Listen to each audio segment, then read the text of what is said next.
Live on Facebook and YouTube, KIPI, and we're going to be live on the radio here in just a minute. Tony? Or Tony?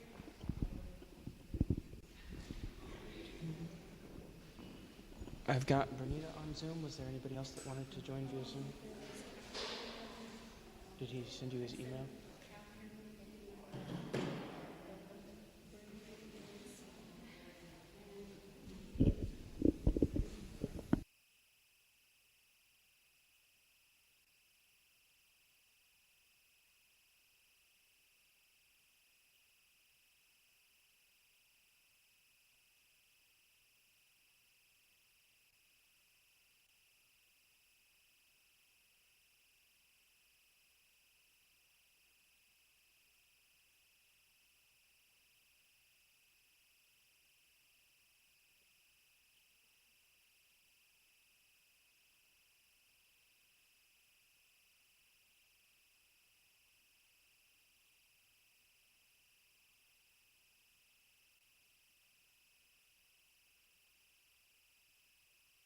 The 25th.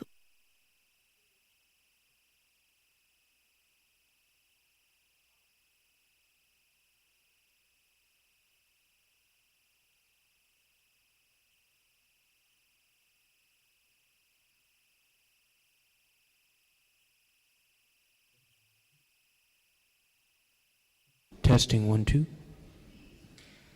Okay, looks like we're getting audio. Okay.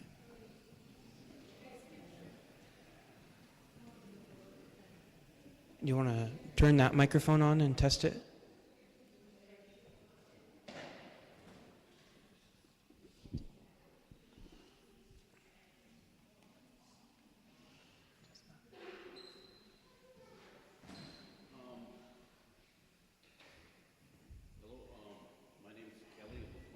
Okay, let me see. Is it working? No, I was just testing it.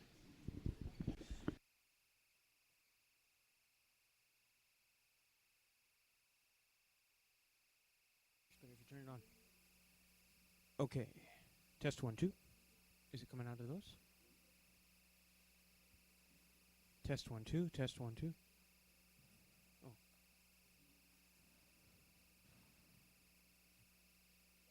Test 1, 2. Test 1, 2. Test 1, 2. 1, 2, 1, 2. Okay. Test.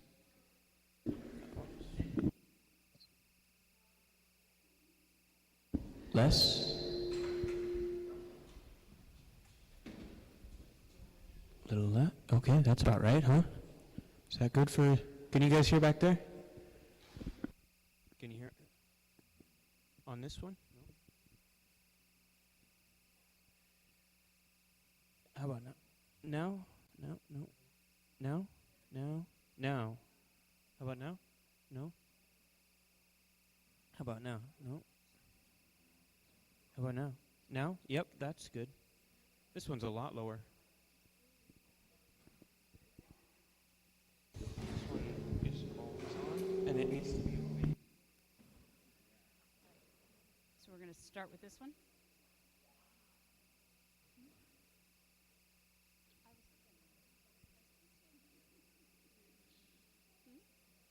No, I'm okay. I'm just going to stand. Can I start? Good afternoon. Oh, good.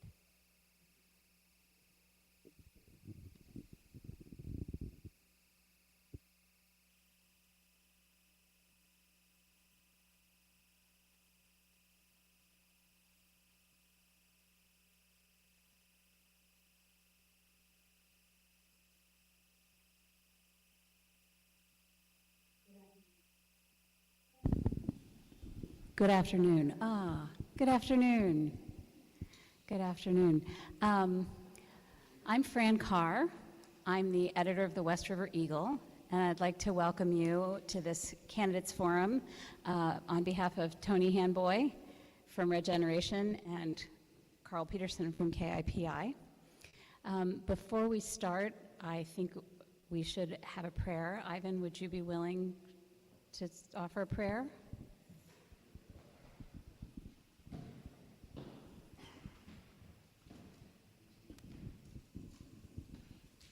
Good evening, listening audience and candidates.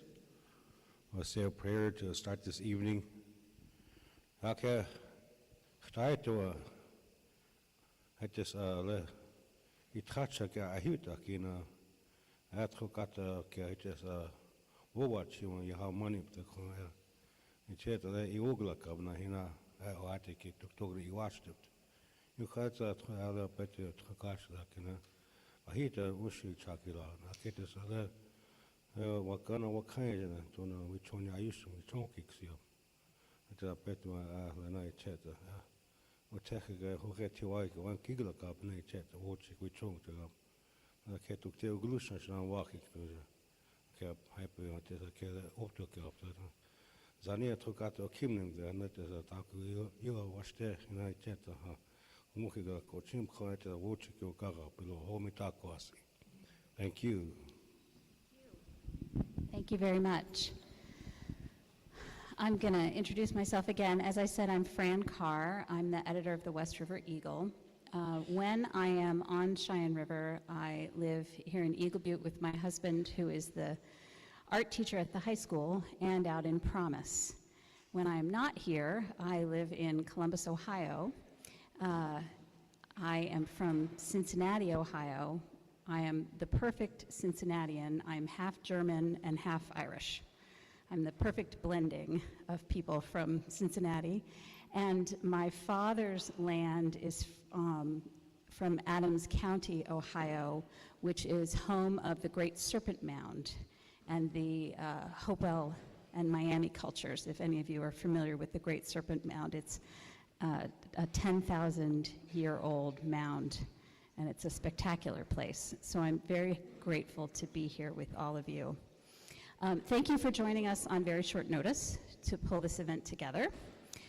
Tony had the idea, and the radio station and the newspaper came together to make it happen. Carl and I are here as moderators on behalf of the press, and we represent the function of the press in democracy to educate and to inform and to support people in making good decisions about their government. So that's why we are here. I'm going to do the opening and the closing, and Carl will be asking the questions. Our format today is we're going to give each candidate 2 minutes to introduce yourselves. And then we have 3 questions that we've planned, all of which have to do with different aspects of tribal sovereignty and how sovereignty manifests itself. And then depending on how we're feeling and on time, we may take some questions from the floor. You know, we'll see how it goes. And then we will give each one of the candidates time to do some closing statements.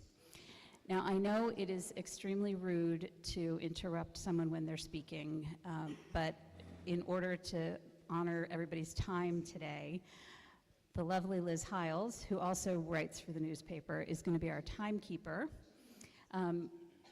Each candidate will have 2 minutes to answer the question. Liz will raise her little sign when you have 30 seconds to go and flip her sign around when your time is up. You don't have to do a hard stop. Just be aware of your time. And we have coffee. And I think there might be some folks brought some food because it's got surprisingly chilly today.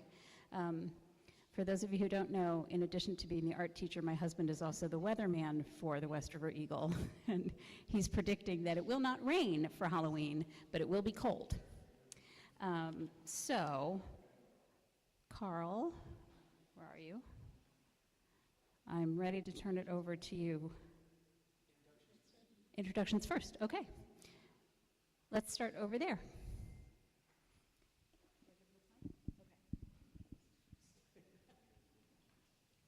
Take a minute or two to introduce yourself. My name is Burtis Whitewolf. I'm running for District 2 councilman. Reason why I threw my hat in the running there was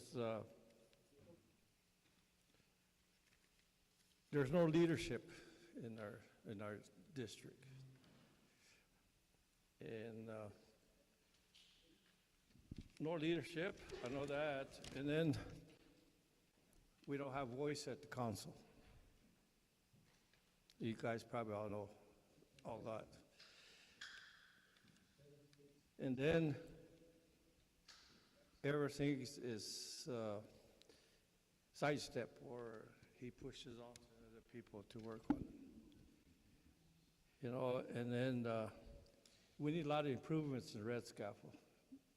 The community develop, or the little gym that needs, if they have funeral, there's no bathrooms in there. I put in a request, or not request, a grant through TETRA, and they got approved, but never was put up. Nutrition center with the bathrooms and everything in there. And I would like to see, hear Buddy, his side, what he did for 20 years. That's what I'm here. What did he accomplish within 20 years? What did he do for the community? That's why I threw my hat in there. And, well, I wanted to help the community, at least everybody, mostly West End. They forgot about us down there all the time. Bridger, Red Scaffold, Cherry Creek. Yeah.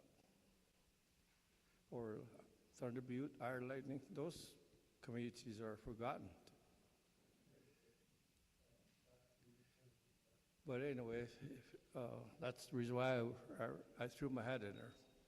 Any questions, or this is my first time, so all right, thank you.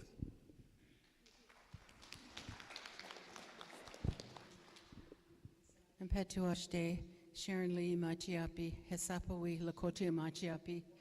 I am running for re-election from District 4. I was previously on council for 8 years for 2 terms, and then I was off for a few years, and now this is my 3rd term.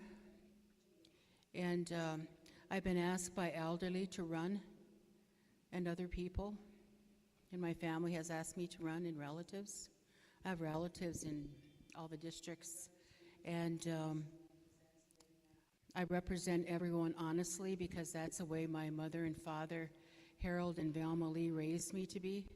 So I don't want anything from the council. I mean, I don't want a range unit. I don't bid on farm pasture leases. I'm not trying to get myself anything, because whatever we were raised at, whatever we have, we work for. So that's what I've done. But if someone else wants to farm or ranch or whatever, I support them. You know, that's up to them too, whatever they want to do. I support our small businesses, and I always will. I have a business degree from Oglala Lakota College, and I have several years of experience working in the tribe.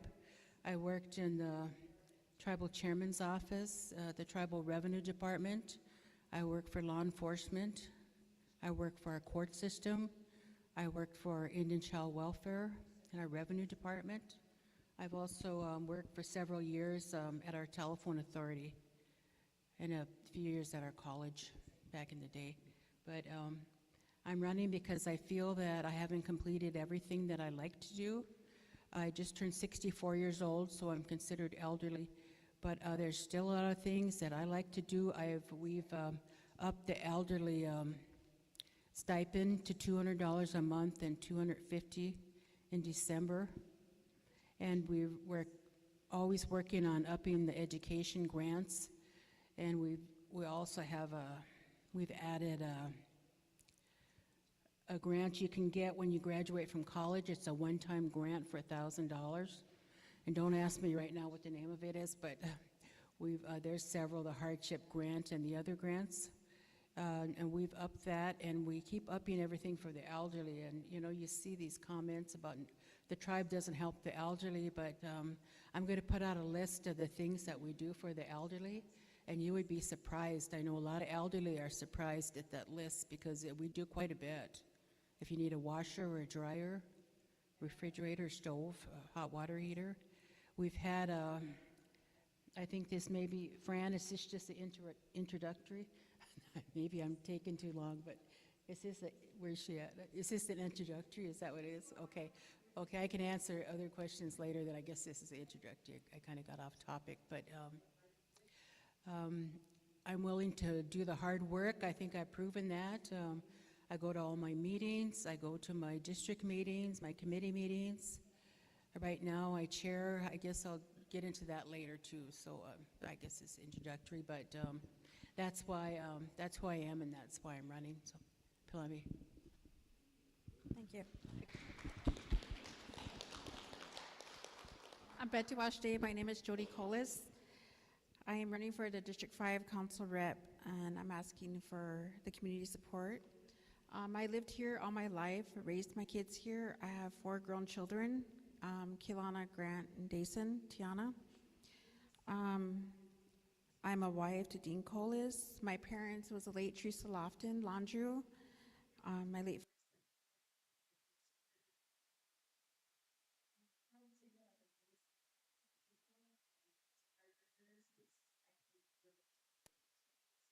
I remember when I was a little girl, so he instilled that. Him and my mother worked for years for the tribe, and they instilled those values in me to work hard, work for the community, and work for the people. I have a bachelor's degree with Oglala Lakota College in Leadership and Communication. I also have an Education and Lakota Studies degree, and I'm working for my master's degree right now with Leadership and Management. I worked in the tribal health department for over 22 years, and I'm under the umbrella with diabetes program, outreach worker, CHR program. I worked with all ages from youth to elders, and it's been, with my work history, it's been my passion to work for our community and our members. I was asked by a youth at one time why I didn't run for council, that I would have more basketball tournaments for our youth. That was kind of funny back then, but he just saw that I did a lot of things for the youth in our community. I just want to stress that I understand the importance of doing right by our relatives, going and above and beyond and treating each other with kindness, integrity, and respect. I wanted to also be a power, like a strong voice for our community, and to help make decisions for the people and the community and our future generations. And to, so if elected, I would like to, lead our district members and our community for positive changes, be resourceful, be willing to listen, show compassion to our people. Sometimes people forget about that, and I think it's important. It's one of our Lakota values. I believe in hard work. I believe being on the ground and doing the work yourself also. I also believe in teamwork, and I've collaborated with a lot of programs throughout my work history. So I would like your vote. I would like your support, because I will work hard and lead with integrity. Palamiage. Right now, we're just introducing ourselves. I'm Betty Washday. Francine Garrow Hall, Washichu Chache, Lako Wichachbi Tokahewi, leading star woman. That name was given to me by my paternal grandmother, Amelia Landrew. She named all of her firstborn granddaughters from all of her kids. And so we have that name star in our names, our Indian names. So anyway, I'm really proud of that.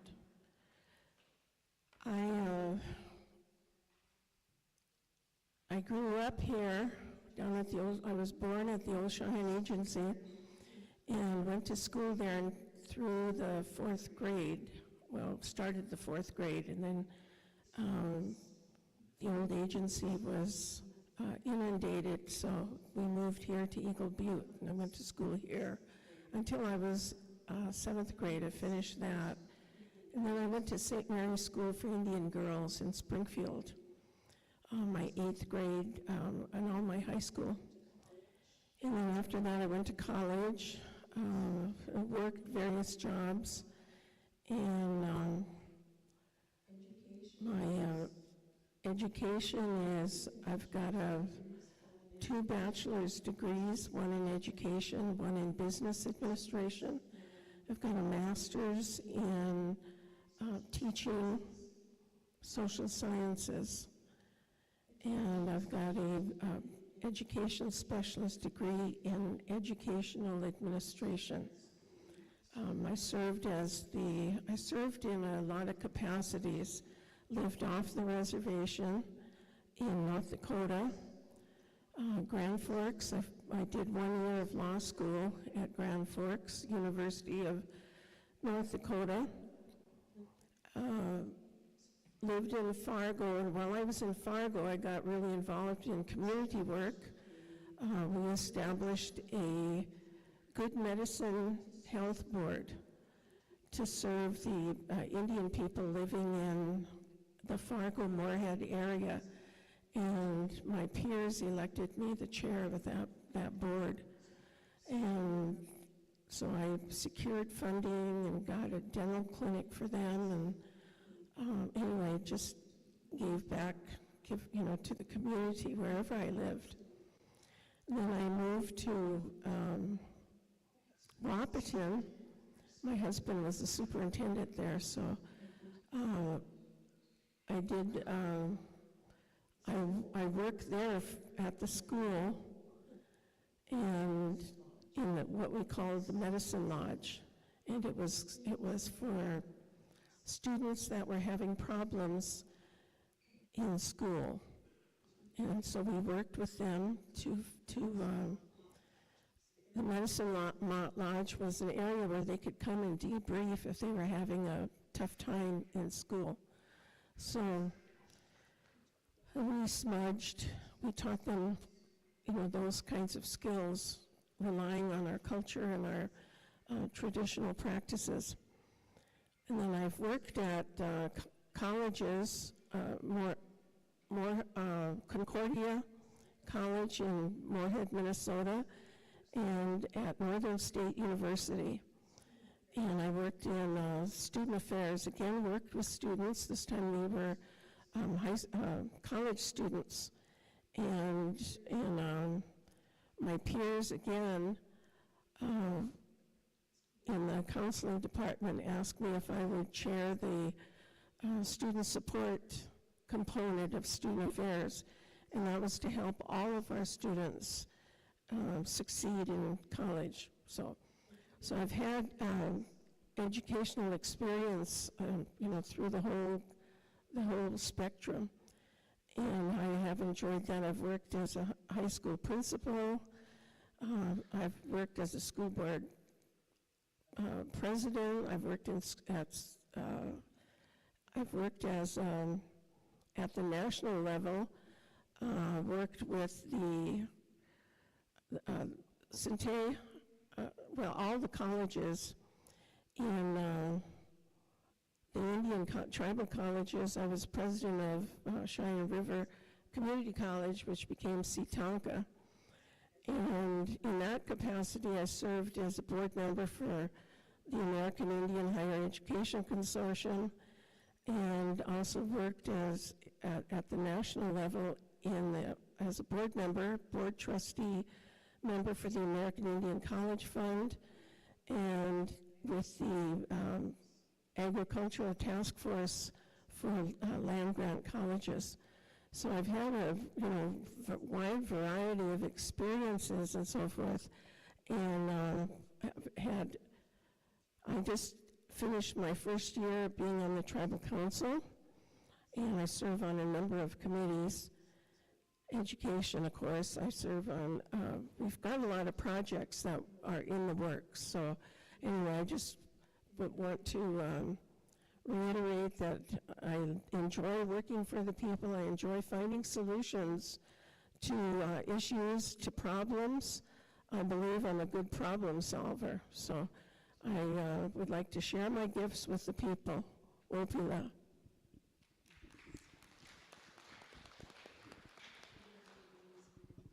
Good evening. My name is Mary Miller Whitebull, and I'm running for District 4 Tribal Council Representative. And I want to apologize to the public for being late. I have been going door to door all day outside. I've been outside all day, and I just recently left, so I'm sorry. I'm not dressed fancy, and I still have tape stuck on my pants and everything, but I appreciate the opportunity to be here. I have an Associate of Arts degree in elementary education. I have a Bachelor of Science in elementary education. I have endorsements by the state of South Dakota K through 8 middle school. Last year I had an opportunity to teach the high school students. I'm currently working to working towards my secondary education, secondary degree for high school. It's just been a wonderful joy to be able to teach them.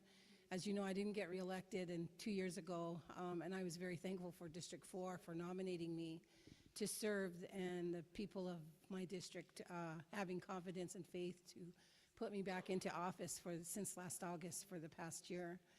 It's been a wonderful experience, and I'm happy to be here. Why am I running again? I'm not finished. I still think that there's more to do. There's more that I can offer.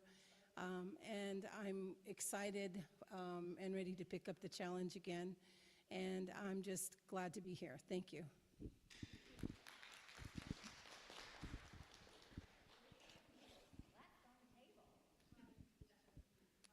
Hi, Midakiapi, Itanchawi na Sherry Chante Yohamani Machiapi. I come from the Wambli Shuka, now counting Tioshbai, Garo, now shaving Tioshbais. My Unchi is Gladys Turning Heart, who raised me from the time I was born until I was 35 years old, teaching me her ways, how to be truthful, compassionate, and living the way as a Lakota should. I became a young mother and moved away at the age of 18 to attend United Tribes Technical College, and I pursued a degree in elementary education. I ended up moving home. For a short time, I lived in Eagle Butte, and I moved back to Bismarck again to attend school. Excuse me, kind of got a cold.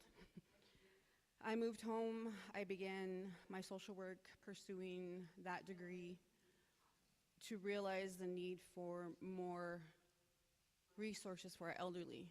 My Unchi was a big part of my life, and I had to put my life on pause to learn to take care of her on her ending days. So knowing the need of what the elderly suffer with really opened my eyes at that time. I did move further on to pursue my education with Sinte Gleshka University. I moved home and was employed with the Cheyenne River Youth Project as an Oyate Connections Summer Youth Supervisor, a resident service specialist, collections clerk for the Cheyenne River Housing Authority, and today I'm a social worker for the Department of Social Services. I am an advocate for the missing and murdered Indigenous relatives, a Lakota foster parent advocate, and a grief group child loss advocate. Holding numerous positions within my 20 years of being employed within the Cheyenne River Reservation, I got to see what our youth suffer with, the trauma, the setbacks, the addictions that it all comes with, and why are we letting it happen. I have gained knowledge with not only my educational aspect, but my professional jobs as well. And being able to encourage our language, that is something that we all need to take part in. So thank you for letting me introduce myself, and I wish you the best.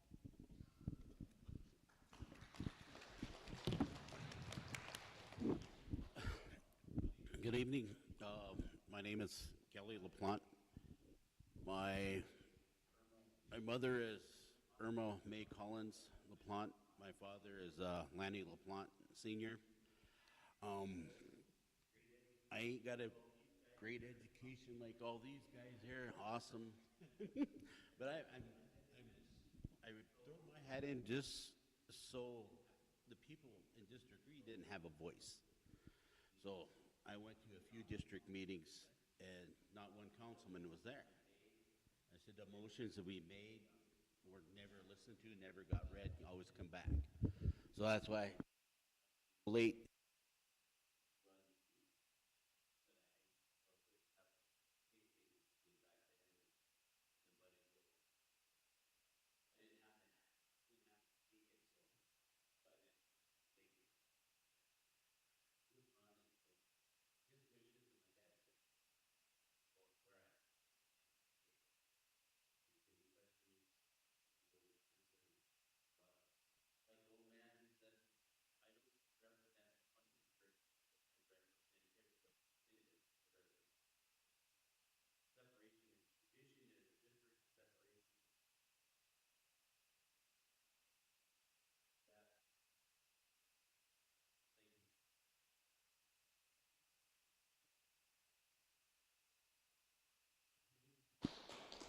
say your name and your district again?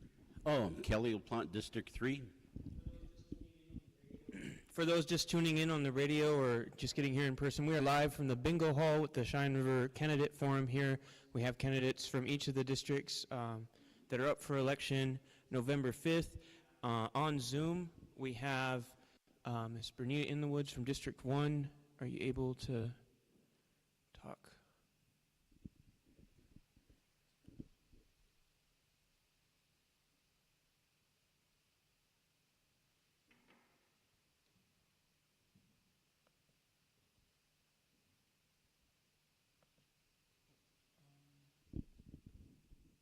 Just a second, we can't hear you, so I'm going to fix that.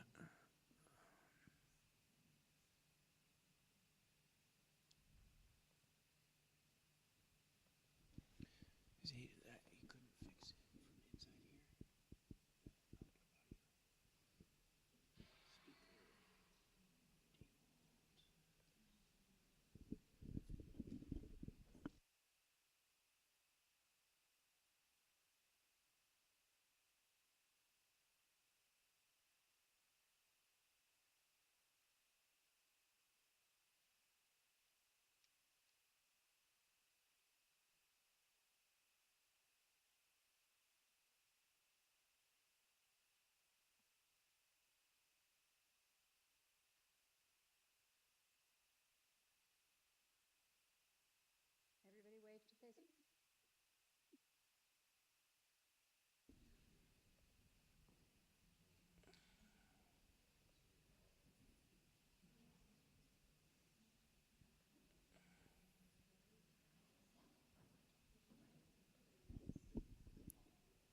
Bernita, can you hear us?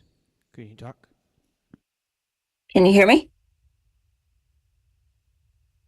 Can you hear me?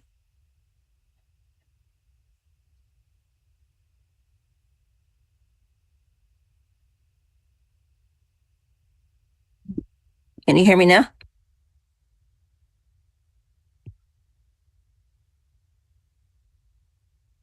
Carl.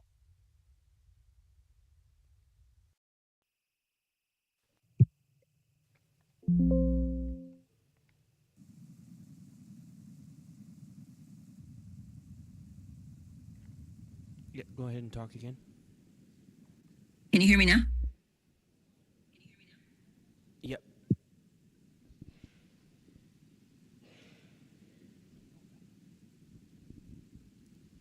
Can you hear me, Carl?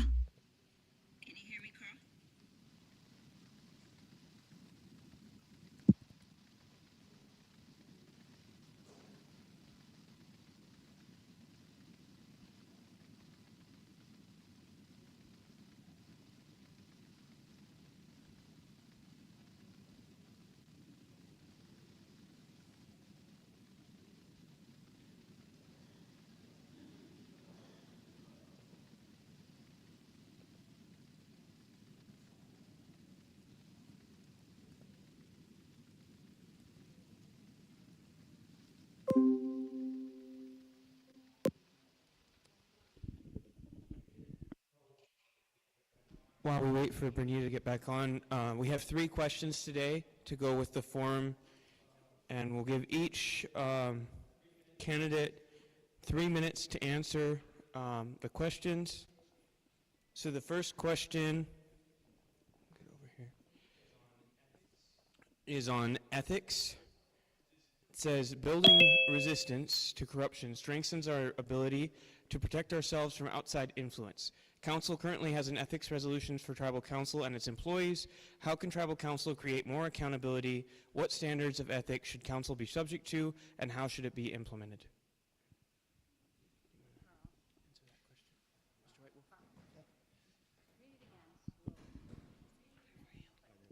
Slower. Okay. Sorry about that.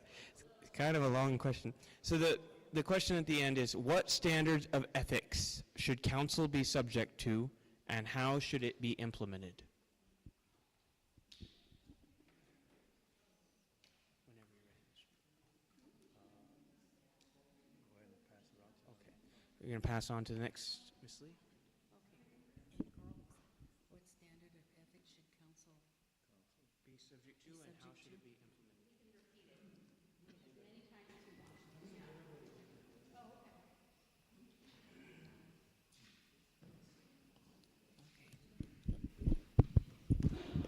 Thank you. When I was first on council in 2005, we did pass a resolution with a code of ethics, but it wasn't, the consequences weren't listed in there, I guess, in detail. So another one came to council a couple years ago. I think I was beginning of my third term, came to council, and it failed. But I think the reason it failed, all of District 4 voted for it, all 4 of us, but it failed. And I'm thinking the reason that it failed was because there was some of the language in there was just a little bit petty, I thought. That if you have if you're ill, that you have to have a doctor's statement or something like that. And but the employees, they don't have to have a doctor's statement unless they've been gone for 3 days. I mean, like you can't hear me, Raylene? Okay, I don't know if you can turn this up or if I just speak louder. Okay, maybe I'll hold it closer. Sorry, I have a soft voice and I have allergies, so. Anyway, and like if you have a death in the family, you had to prove you did. I thought, well, you know, you could look on the funeral home's website and see that you have a family member that passed away. I mean, I thought that was petty myself. I voted for it, but there was a couple areas in there that I think needed work, and I think it could come back, you know, I know one of the things was there was a fine in there for being late, you know, which I agreed with, and we all, the 4 of us in my district, we thought, yeah, fine, because we sit there and we wait. 9:30, we're supposed to start, and then the chairman waits until 10. And sometimes he waits till 10:30, and there's still just 9 of us there. But then the ones that catch heck from people, they get angry with the ones that are sitting there. Well, why don't they call up the ones or go see the ones that are never there and get mad at them? You know, that's why we couldn't understand. Why don't you call those people out that aren't there? Why do you get mad at the ones that are there every month? And then we sit there and we listen to that, of course, respectfully, but they're talking to the wrong people, and it's always, unfortunately, a lot of times it's 10 of us there and 10's a quorum, so we can't get up and use the restroom because we'll break the quorum. So it's, you know, it's not, I'm just telling you how it is. It's, we do need a code of ethics, and we have a code of ethics. We have a couple of them, but we do need to, I guess, improve it and work on it and make it better than what it is and what we've had presented to us. And I know District 4 is the one that I think came up with that code of ethics, the second one. And, but we could still work on it still, and, you know, just kind of clean up the language and make it a little more, you know, I don't know, make it better, I guess. And I guess what standard of ethics should we, I guess just, I think Carl mentioned outside influences. Well, yeah, I don't know, I don't let people tell me how to vote. My district will tell me how they want me to vote on an issue and stuff. And if it's legal, we can do it. If it's not legal, I mean, something's not going to pass if it's not legal, you would think. Anyway, but I don't know. I don't have anyone bribing me because I don't have anything to, you know, there's nothing that I want that I don't already have. You know, I'm not out to get this for myself or that. You know, I just do my job and do it honestly and with integrity. And I hope that's good enough for the people. And when 2 people are at odds with each other, I'm not going to take sides, because I learned that coming from a big, huge family, that when 2 siblings aren't getting along, you don't jump in there and take sides. So if someone wants me to take sides on something, you know, I'm not going to do it, because I want to get along with everyone. And that's the only way to be a good relative and be a good council rep. And Fran is telling me that my time is up, and I didn't get to finish what I was saying, but anyway, I thank you for listening to me. Palami.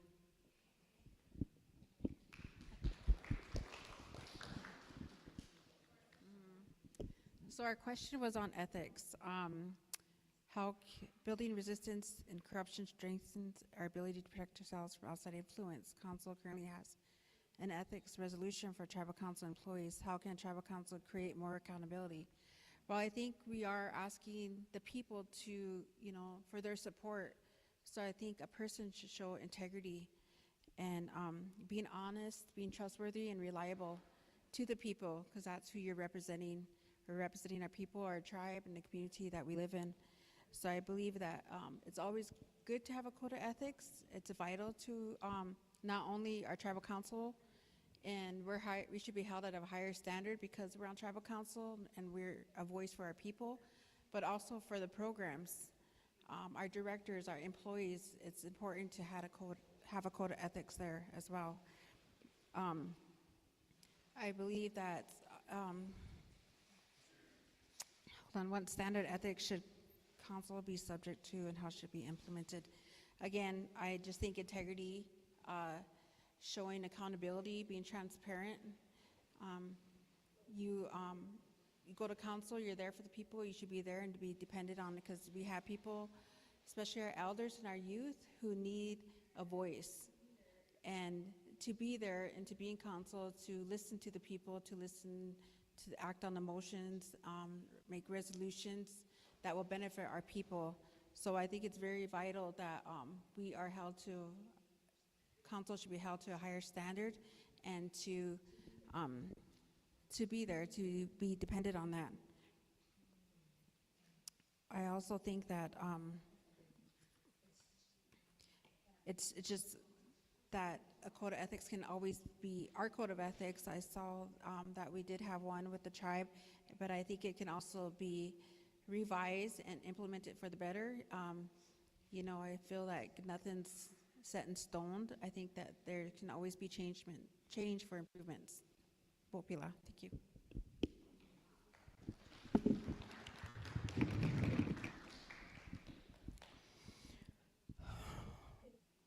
Okay, how can tribal council create more accountability?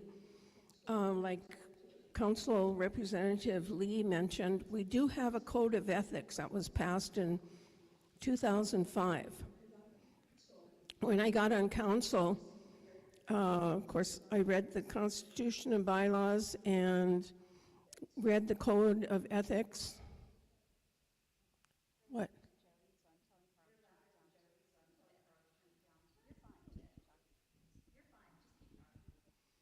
Oh, you're not talking to me? Okay. Okay, yeah, well, this is live, in case the audience is wondering. So they're giving me some cues, I guess, so. Anyhow, so when I got on council, that really bothered me, because if you have an issue, then you shouldn't vote. If it impacts you directly, then you should recuse yourself and not vote. And a lot of our work is done in committees. That's where the majority of tribal council work is done, is at the committee level. And then during council week, we make reports. And the council then, as a body, ratifies the council action that came out of the committees. And so my colleagues can attest to this, that I have, by example, not voted if there was an issue involving any member of my family of origin. So that, my late father, Melvin Garrow Sr., served as chairman and also as a tribal council member. And he instilled in us that don't expect special treatment from me because I'm on the council.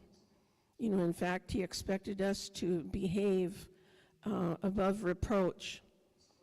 And so, being raised in that kind of environment and with that standard, I expect that no matter where I am. I do have some of my colleagues, like Council Representative Moran, for example, steps out of the room when an issue that impacts his family. So there are some on the tribal council that will do that, but there are some that don't. And, you know, we need to follow that code of ethics. I truly believe that if you're elected by the people, whatever position you hold, that you need to set the example. If you expect everybody else to follow, then you need to follow that. So, I think, you know, I myself am sober, and I don't drink, use alcohol or drugs. And my work with children, that was my personal code, that if I wanted students, if I was telling them not to smoke or not to drink, then I needed to be that example to them not to do that. And so, you know, I feel that when you're entrusted with the public trust, that you need to take that really seriously. So we need to elect people to the council that have integrity, that are honest, that are trustworthy, that when there's a mantra where you walk your talk. And that's what I believe in and have believed in, you know, all of my professional life. So thank you.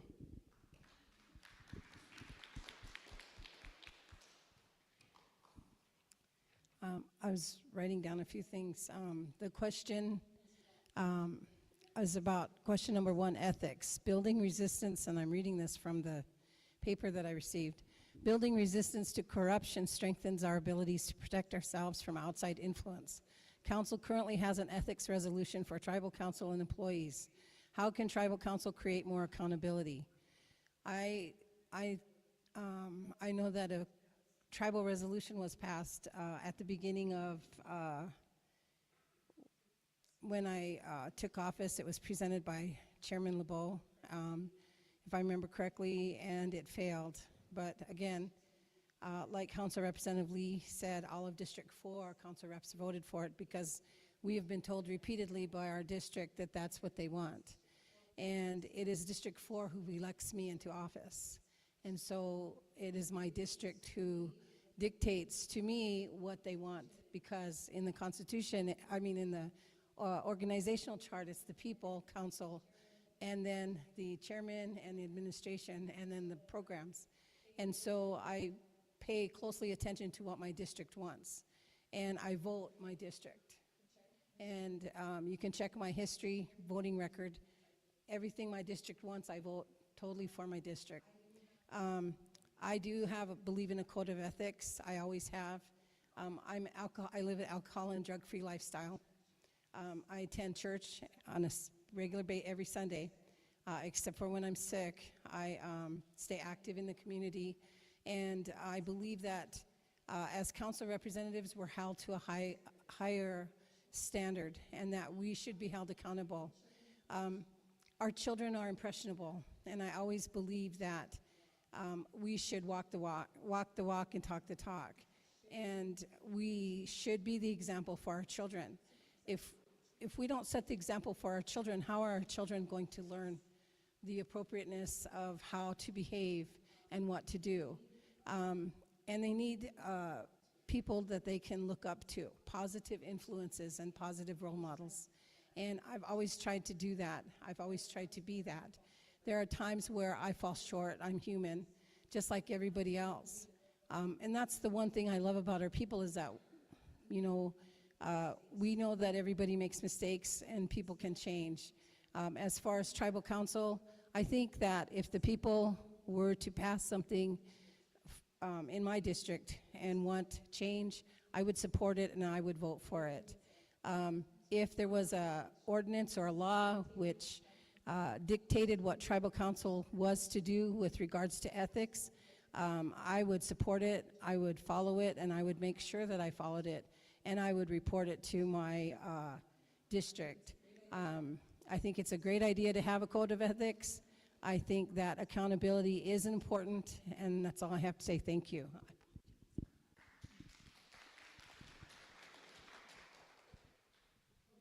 So So we talk about the code of ethics.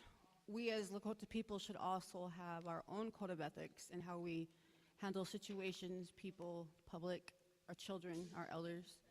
So the code of ethics that the tribe council and the tribe have for not only employees, it should refer to everybody as a whole. Trustworthy people, as we say, are hardly ever encouraged to tell the truth. So let's encourage people to tell the truth, to come forward, ask for help. That's why we're here, not only as a council rep, but as a person, as a human, as a Lakota person. We take these titles into consideration when we take jobs within our communities to help other people, our children, our elders, in between. So this code of ethics we have for ourselves should not only be 8 to 5, it should be 24 hours a day. The standard of ethics should council be subject to, and how should it be implemented? Well, it should be implemented from the top on down. We hold everyone accountable for their actions. Well, we need to stand by that. Accountability is lost. It's a lost trait that a lot of us don't have anymore. So how do we get that back? It's by trusting our people, trusting our colleagues to make those decisions for our people. Without trust, we don't have anything.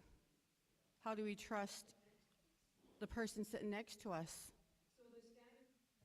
So the standard of code of ethics for not only as tribal council representatives should be for every tribal member on the Cheyenne River Indian Reservation.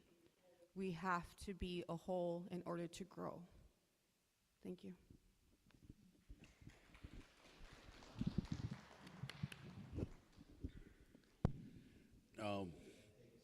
I guess ethics is very important. It plays for the rights of the individuals. Everybody has to have some kind of transparency in their life when you're standing in front of the people that elected you. They hold you accountable for all your decisions. So if I'm elected, I would carry that transparency for everybody, not to keep you in the dark, as some of us have been lately.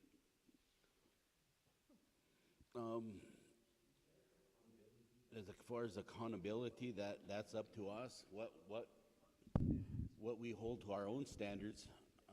As a representative, I think we should hold that standard for everybody to see how we should act instead of going around and creating chaos.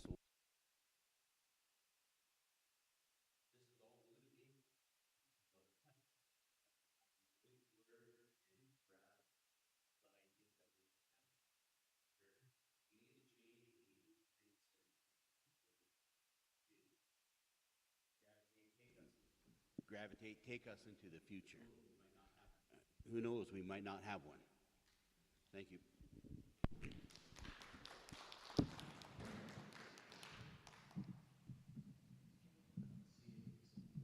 Let's see if Miss In the Woods is able to talk now. Okay, can you hear me? Yep. Can you hear me, Carl? Yeah, if you go ahead and introduce yourself. Hello?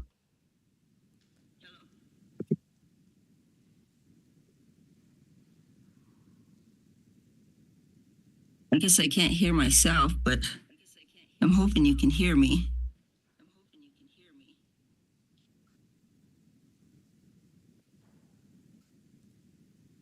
Okay, you can? All right, thank you. Mukdakipi. I'm Bernita In the Woods, and I am running for District 1 Council, and I've actually served before 8 years, and out of that 8 years, I was also the vice chair for 2 years, and I know I didn't get to do the introductions, but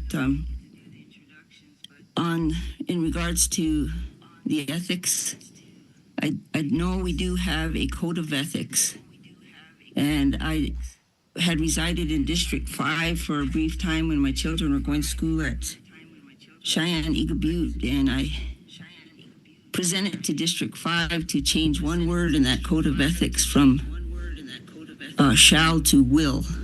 And I know at that time, council had they voted on it and it failed because it would have what they felt like moving forward for the future of our tribe. And I believe in that. I believe in integrity, and I also believe that the only way we're going to have a future for our children, we have to think about that 7 generations to come. And being a leader, you have to have that you are a role model. And I know we're not perfect. We're human beings. We make mistakes. But it's important that we try our best to do those things. There was a lot of excellent answers to this question that I've heard so far. And it is a difficult, I guess, endeavor for our council to actually get this passed and going. And I had said this before, that it should be taken back to the people, and the people should be able to vote on it. And I think that's what needs to happen still, is for them to be able to, because that's who we represent. We're the voice of our people, and we need to listen to them. Sometimes we don't agree with them, but they put us there. They put us there for a reason, that they trust us enough to be able to make those decisions. And a part of that is being able to fulfill everything that they come forward to us and we present to council. Maybe sometimes it doesn't always get passed, but we do what they say.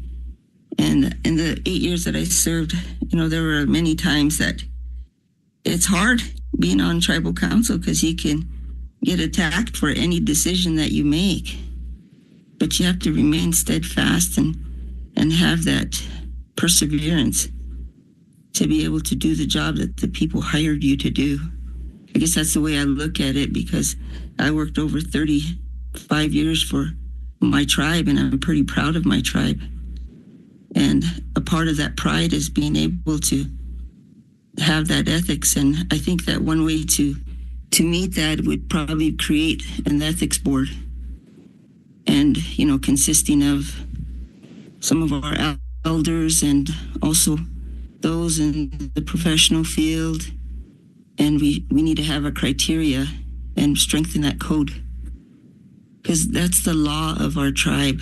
Anything that we pass as a resolution, ordinance, those are things that we have to uphold.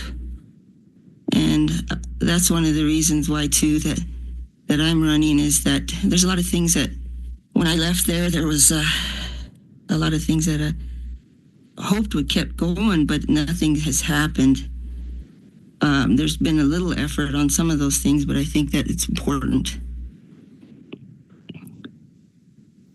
Okay, sorry. Can't hear me? I mean, I can't hear you. Hi.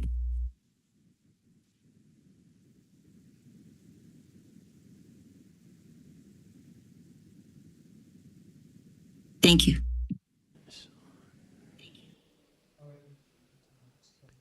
All right, we're going to get into the next question. Question number 2, housing and economic development. Currently, tribal funding sources, leases, taxes, and federal subsidies make up most of the general fund. The additional source of TECHA is limited and may run out eventually. In order to be sovereign, do we need to be economically self-sufficient? And if so, how can the tribe generate enough income, revenue, to cover the current programs and expenses?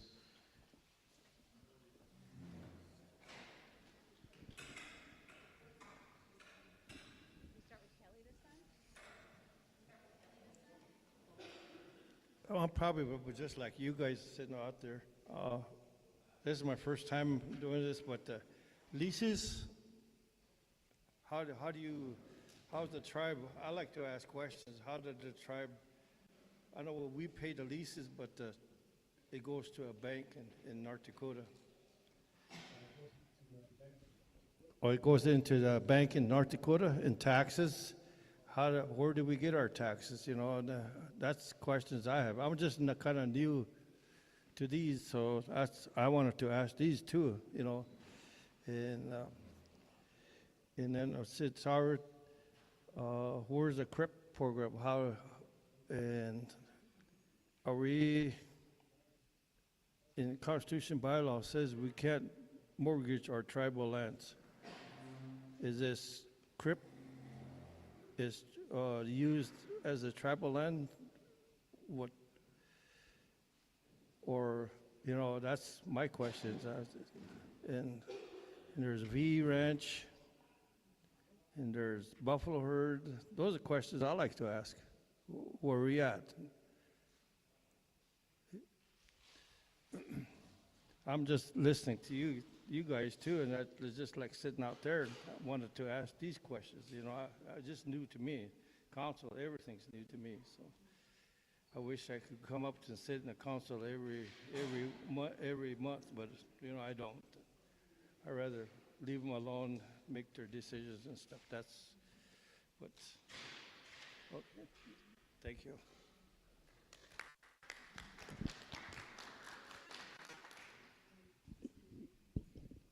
Regarding housing and economic development, I'm going to answer Bertus's first question. I'm sorry, I'll speak louder. He asked about the taxes on Cheyenne River. Right now, 85% of the taxes collected on Cheyenne River come back to the tribe, and that's based on total tribal enrollment living on the reservation, and it's through a tax collection agreement with the state of South Dakota. All tribes in South Dakota have a tax collection agreement, and it's based on the number of tribal members residing on the reservation. So 85% of the taxes come back here to the tribe and to the general fund. And the general fund is comprised of leases and taxes. And there's leases that Mr. Whitewolf mentioned. They go through a bank in North Dakota, but they come here to the tribe. And the general fund is comprised of leases and taxes. And it's about $25 million per year right now is what the general fund is comprised of. Right now, economic development, I chair the tribe's economic development committee and also the CREDCO board. And we're working on a lot of different things. We're supposed to be on our way back from Lower Sioux today to tour the hemp housing, the Lower Sioux tribe's hemp housing factory there. But other things had come up, so we decided to put the trip off for now. But we will be going and meeting with the Lower Sioux tribe and touring their hemp factory. That way we could get one started here. And I know previously there was another entity that wanted to work with us to build a housing factory here on Cheyenne River. That's still on the table. But one of the huge barriers right now with the tribe is lack of access to capital. So if we have to put a certain amount in to match funds or put a certain percentage in, we don't always have that. A lot of times we don't have that. The tribe just doesn't have a lot of excess money. And the grants and contracts we do that come in, they're earmarked for a certain amount. So that's basically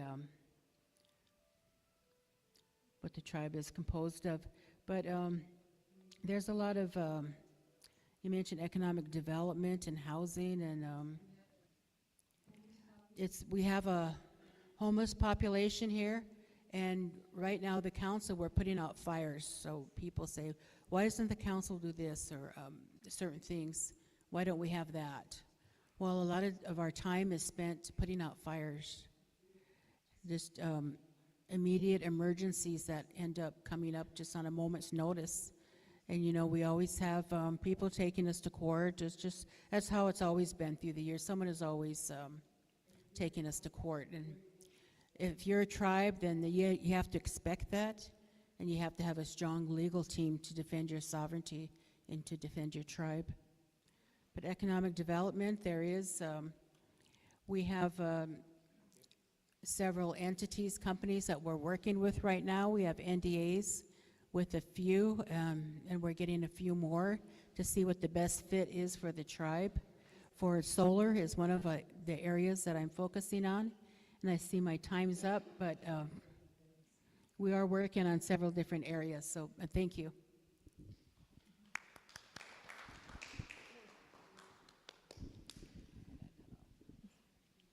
Okay, so number 2, housing and economic development.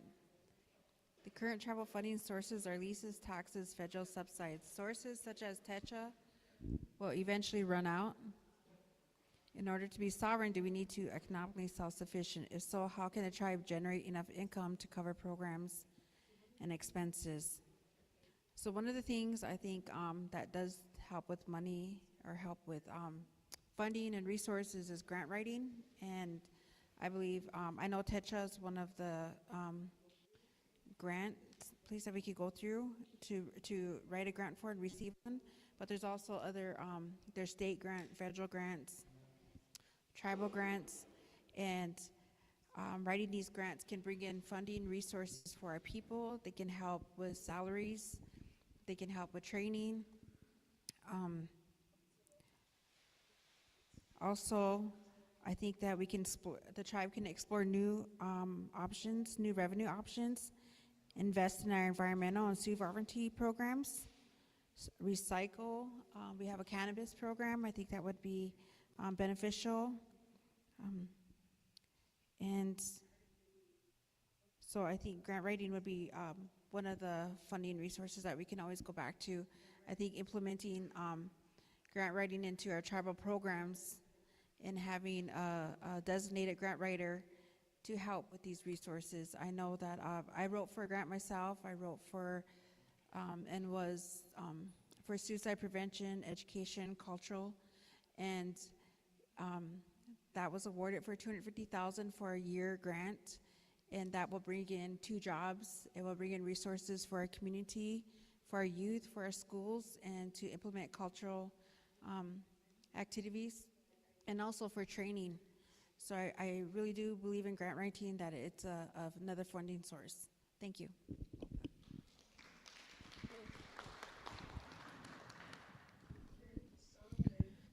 In order to be sovereign, do we need to be economically self-sufficient?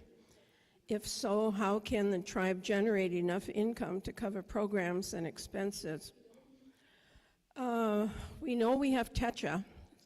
The corpus is 290 million, which we can't touch. But that 290 million works for us in generating interest. So we'll always have TETRA. The amount that we have available to each year depends on the interest that that 290 million generates. So right now, we've got the Tetra Oyate Committee, and they determine how much is going to be allocated as for people to write grants and so forth. And then there are some that are funded right off the top, like education. And so that's one source of funding. It's always going to be there, but like I said, the interest amounts will vary from year to year. We're looking at, we're exploring the possibility of having an off-reservation casino. And the tribe owns land down in Fort Pierre, north of Fort Pierre by the dam. And so we're looking at partnering with a tribe in Alabama to build that casino. We are also in the design phase for a treatment center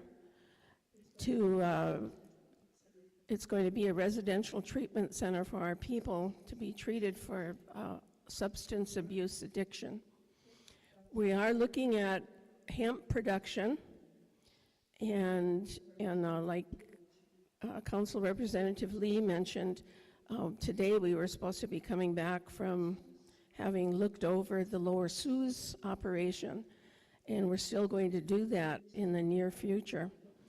The restricted funding that we get is from grants, and they're restricted for a certain purpose.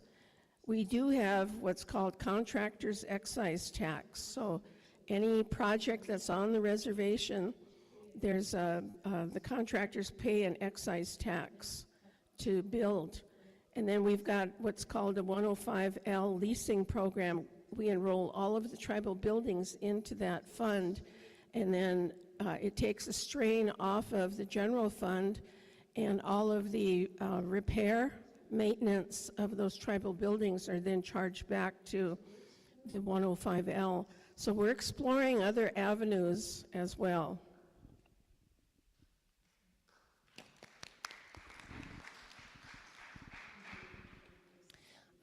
Thank you again for this opportunity to be here.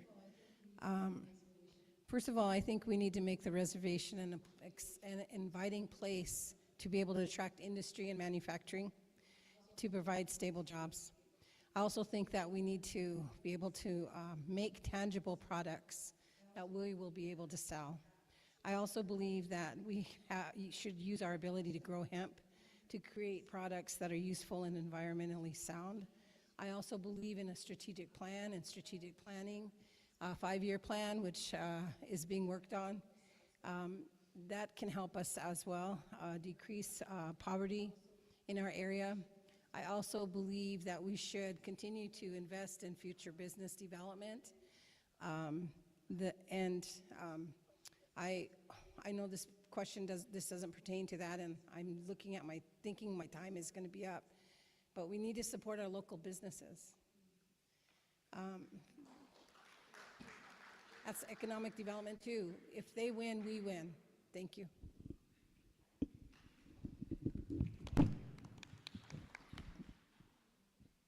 How are we going to be sustainable in 2039 is my question. How many people actually are knowledgeable of what TETRA offers our people? How many people understand what TETRA means?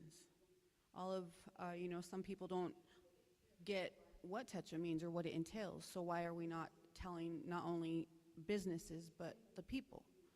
To be sustainable in 2039, I want us to be able to say, yeah, we can do it. We're able to do it, but are we going to be able to do it? Starting now, not next year. We got how many years left to prove that we are enough people, knowledgeable, resourceful, to start doing it now? We can't wait any longer. Our poverty.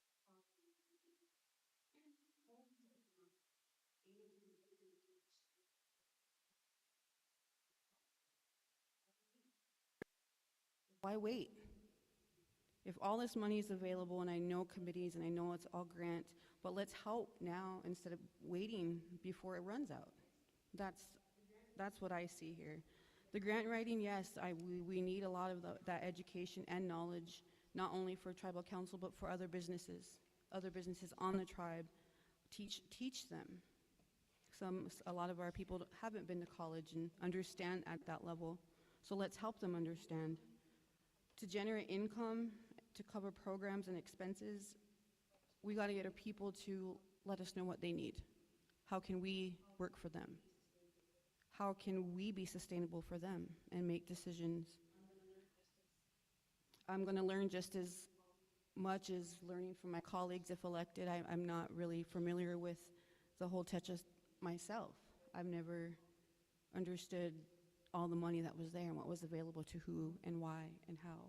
So I'm willing to learn if anyone is willing to teach me. Thank you.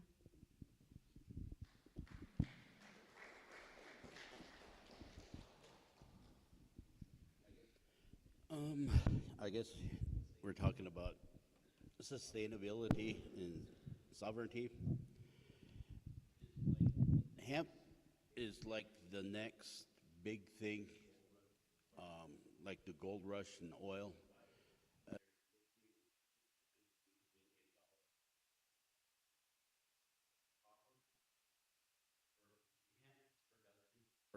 Hemp production, and we would.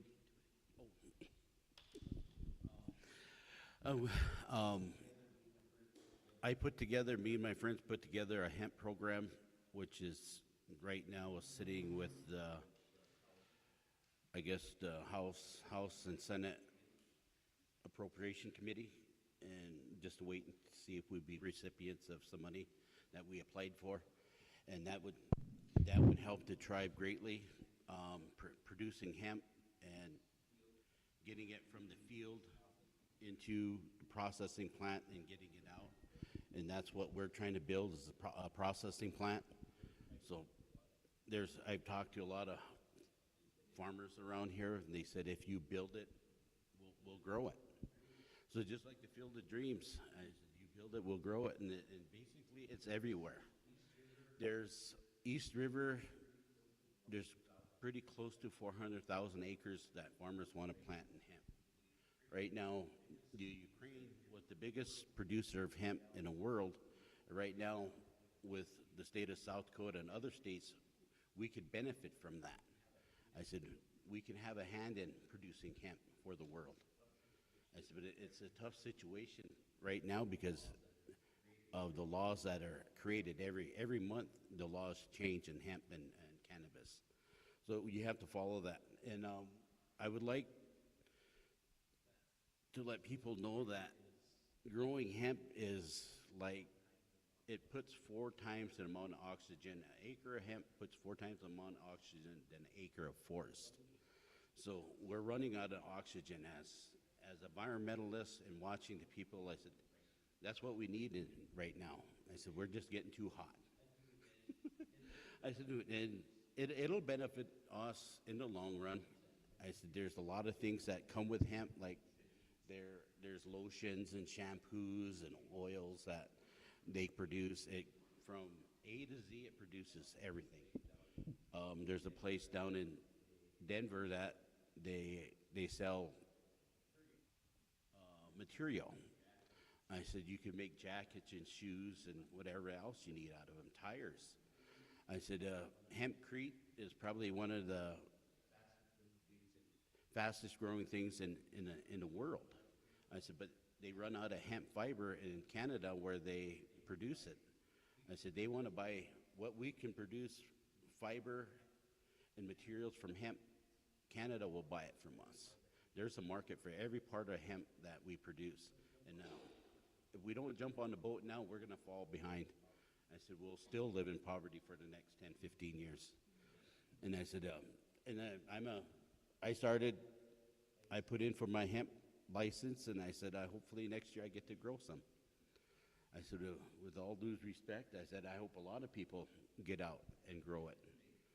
I said, it'll make a better life for a lot of people in the long run. Thank you.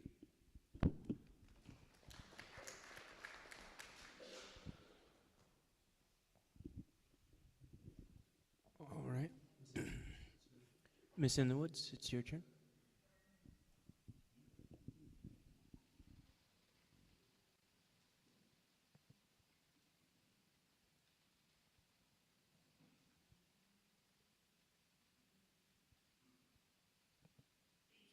Yeah, I guess the question I see is about housing and economic development. And I know that one of the things that we talked about quite a bit, but I know it needs a lot of work, is that Uniform Commercial Code. Because through that code, that's how we're able to have these transactions happen on and off the res that when we're trying to build for economic development with outside companies and agencies and federal programs and those kind of things. And it's important that we diversify all those funding sources and we're able to attract companies to come here.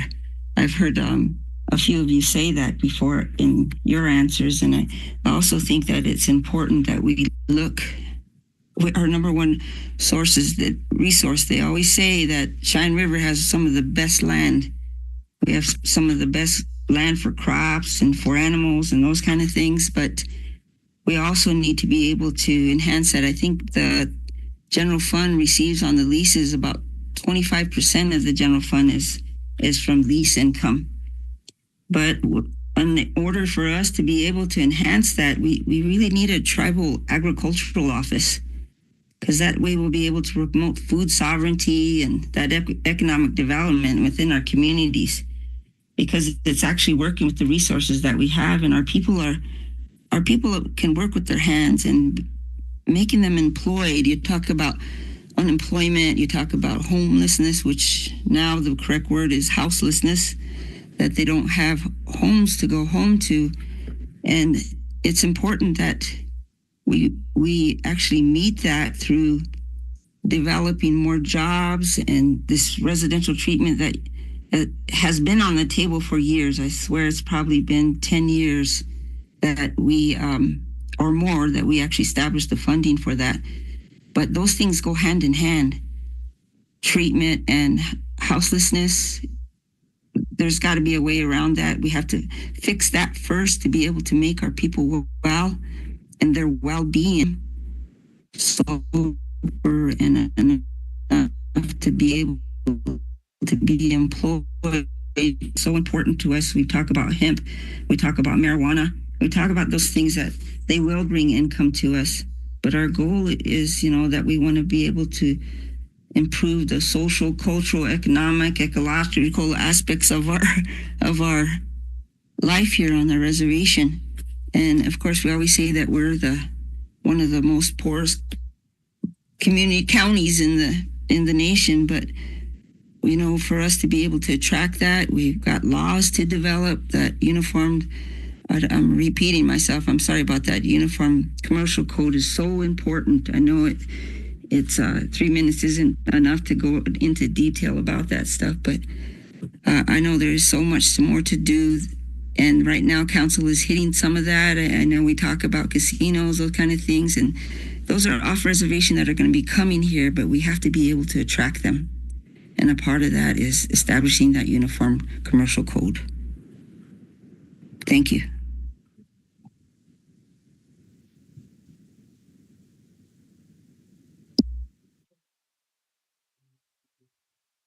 Be handing this off to Miss Tony.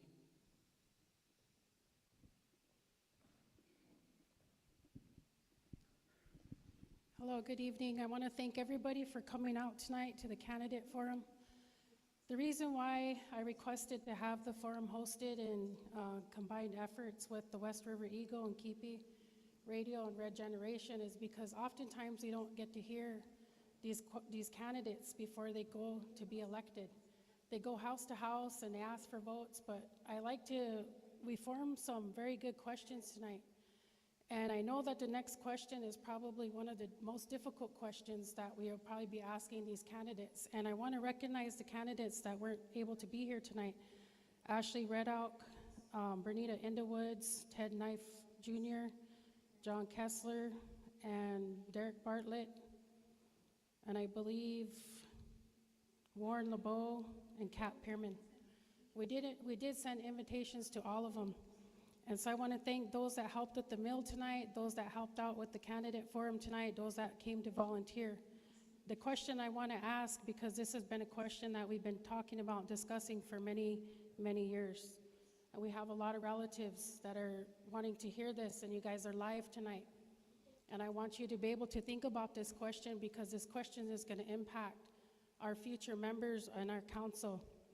Question 3 is banishment. Since 2015, the tribe has banished residents convicted of distributing meth and other drugs. To date, 57 people have been banished. Members are allowed to appeal to return home after 5 years. Do you think banishment should continue? Why or why not?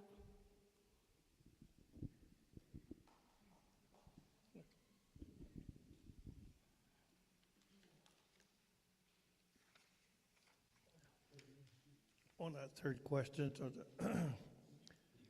I think they need to withdraw their resolution or whatever and bring the 57 back to the reservation.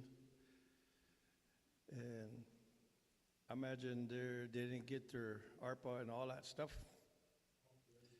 off the reservation, stuff like that, when they send them off. To me, we don't need to send them off, I think, or banish them from the reservation. There's a lot of drugs coming in. There's a lot of drug dealers up here. We need to enforce the police department, or help police department get some more police out here and patrol all this, or I was home for 2 years. I was in a wheelchair, and I listened to that every day, news. And that's what she brought up, you know. But I don't think we need to banish this anymore. Thank you.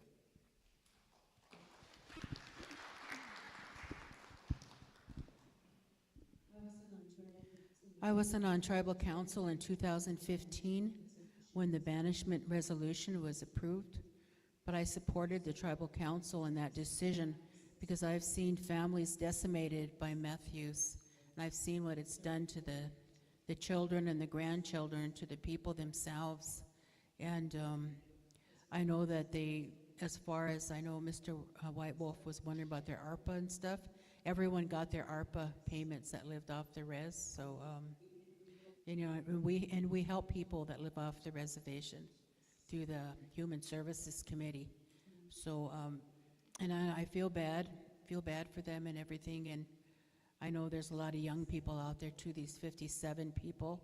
There's a lot of young people, and I think District 4. I think Tony had something at District 4 that we passed to sit down and have a discussion, meetings on it, meetings on the banishment, and so we need to sit down and discuss it with whoever. And Tony, I know, is taking the lead, and some other ones to see what the options are for everyone. But I think we need to leave it in place, and let's talk about it, and let's make some changes, you know, if we need to.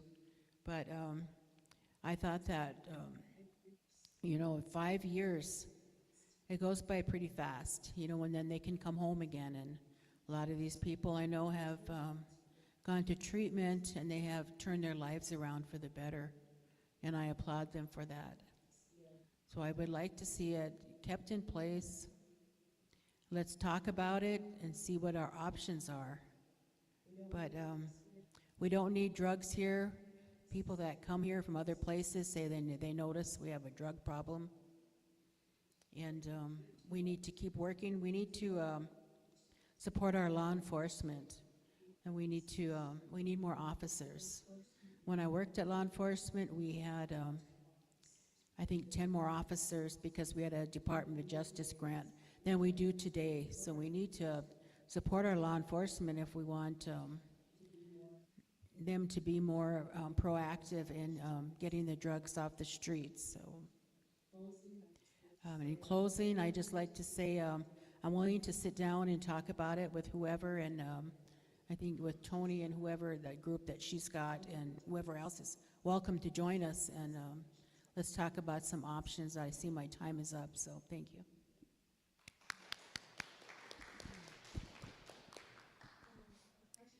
So the question is, do you believe in banishment should continue? Yes, or why not? First of all, I believe that that our people that are out there who are banished, we got to remember that those are our relatives.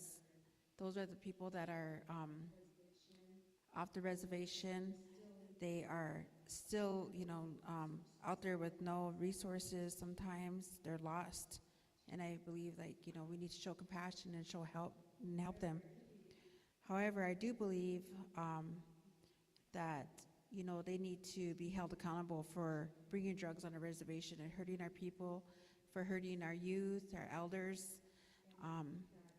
And I think that if they did go to jail for drugs and they served their time, then they should be able to go in front of our council and ask for forgiveness, ask to come back into on the homelands, and ask them to, if they're doing well, you know, if they're went through treatment, they did their time, went through treatment, and they are in a halfway house, they're doing better with their lives. I think maybe the council can hear them out. Relatives, and one of our Lakota values is compassion. And I know these people that are out there, they probably know that they did wrong by their, you know, within their community.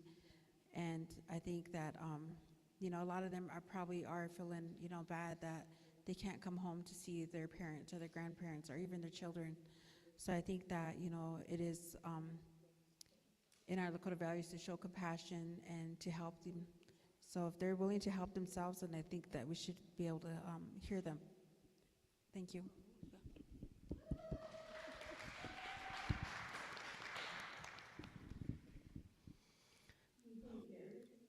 you think banishment should, members are allowed to appeal to return home after 5 years?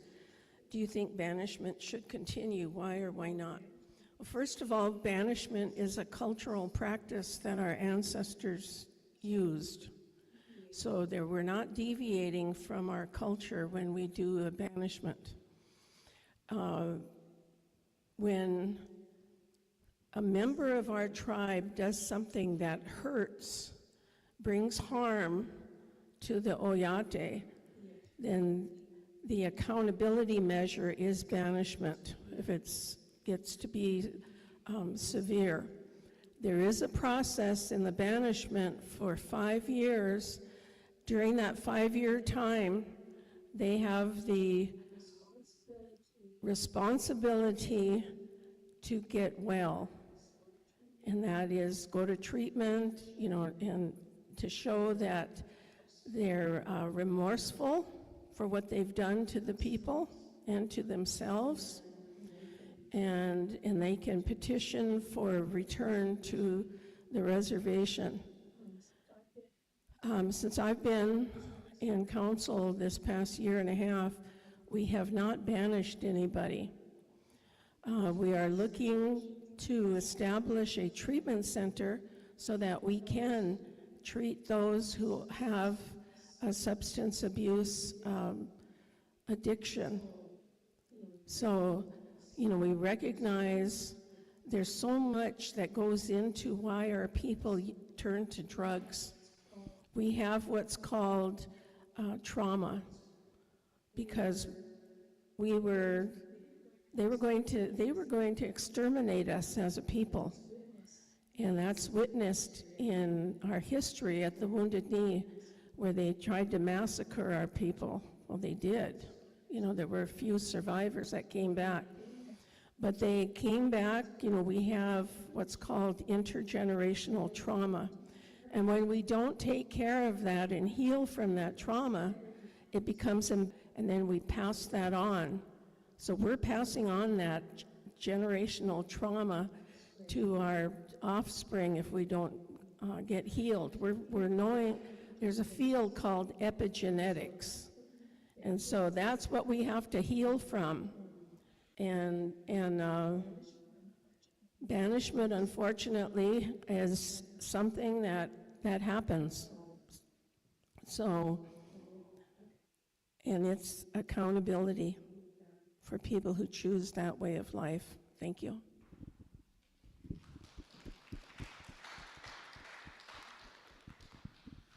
Thank you for this question. I think we should revisit the banishment law, but an explanation needs to be had. I served on tribal council at the time this law was passed. At the time, I had parents, grandparents, aunts stopping me in the grocery store, at gas stations, coming to my house, calling me. My colleagues also experienced it, and they were crying. They were very upset. They wanted to know what we were going to do. What was tribal council? What was I as a council rep going to do about the meth problem? And they didn't like what was happening to their children, to their grandchildren. Many of the elderly who came to me at that time are no longer with us. But I see the problems and the issues that they're facing, their families. So what did tribal council do? We said, we have to do something. This disease is going to tear our reservation apart. And so we educated ourselves. We had medical staff come to tribal council, and they taught us about meth. They told us what the drug was. They told us and showed us what it does to your body. They showed us the side effects, and they showed us pictures from the beginning, in the very beginning of a meth person who uses meth to the very end. And they told us about how long it takes to get out of your system. And after we were educated, then we heard testimony. We heard testimony from grandparents, aunts, uncles, brothers, sisters. And after we heard that testimony, we heard testimony from meth users themselves. And we heard the effects that they go through and the things, how they're triggered by the slightest smell, what happens, what triggers them. Sad stories. And I remember sitting there as a councilwoman thinking, we have to do better. We need to do better. And so we decided that we had to make a decision.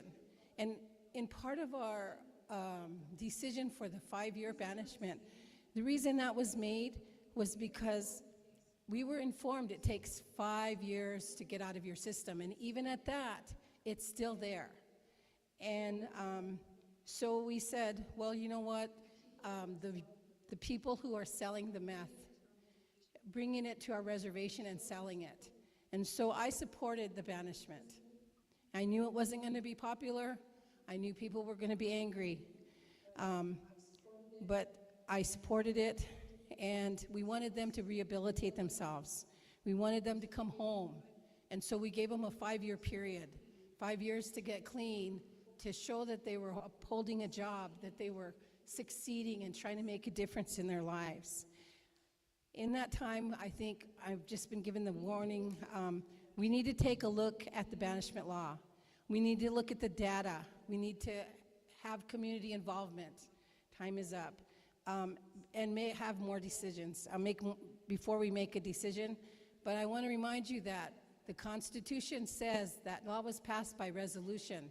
There's a referendum vote, and so the people can referendum that law, and nobody has done it this whole time. Nobody's referendum that law, and you can bring it to a vote. Thank you. Time is up. I'd be willing to discuss it with anybody after this.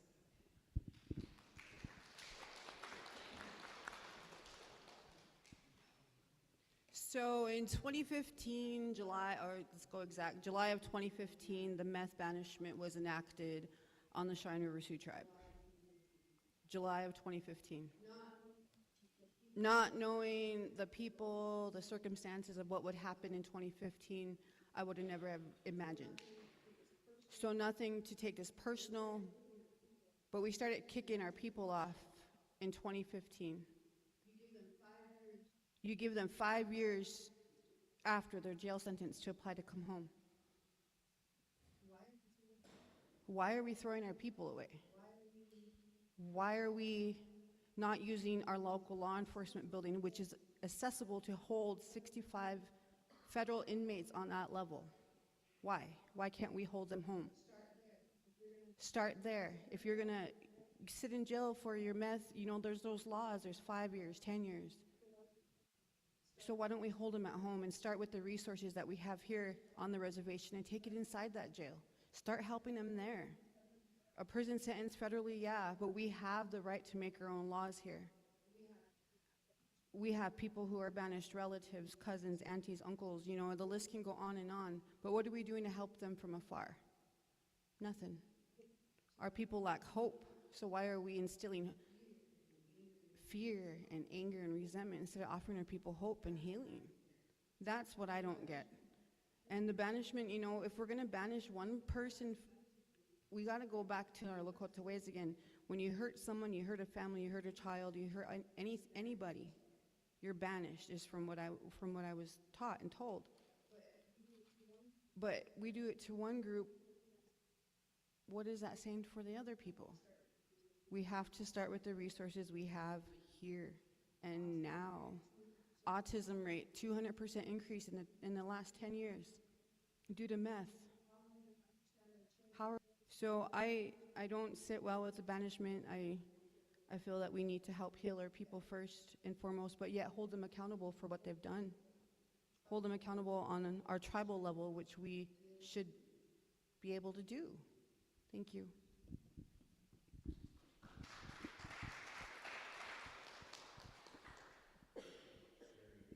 Like Sherry here, I don't support banishment at all.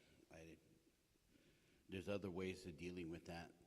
That is, it's a drug that's man-made, has nothing to do with our religion and our culture. And I just don't. I see how it tears families apart. It's in my family too. Nobody's innocent from this. Every family on the reservation, it's hit us all. You can't deny it.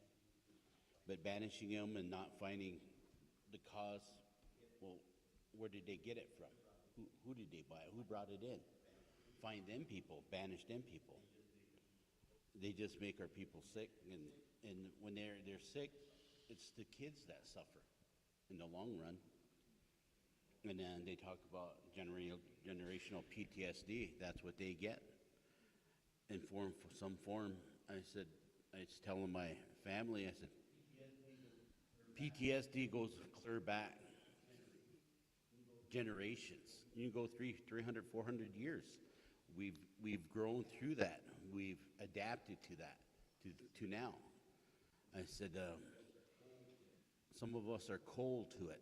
Matter walking down the street, you see somebody addicted to it, and that's the sad part. You see the sorrow in their faces and their eyes, and banishing them doesn't do any good.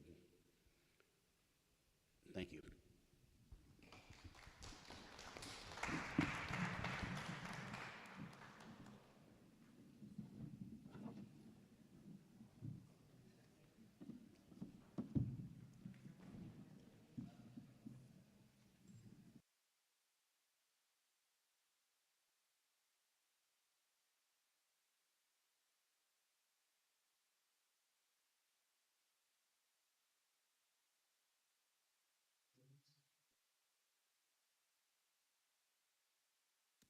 Yes.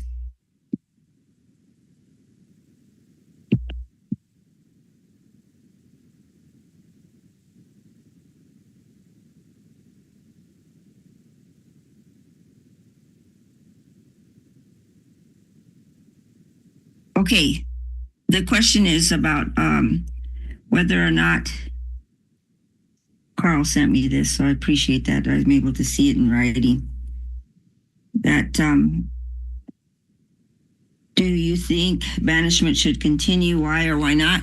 And yes, I do.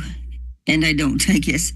That's the way I would answer it right now, because in 2015, I sat on council, and Chairman Fraser was the one that brought that to us. And at that time, it was presented to us to banish for life.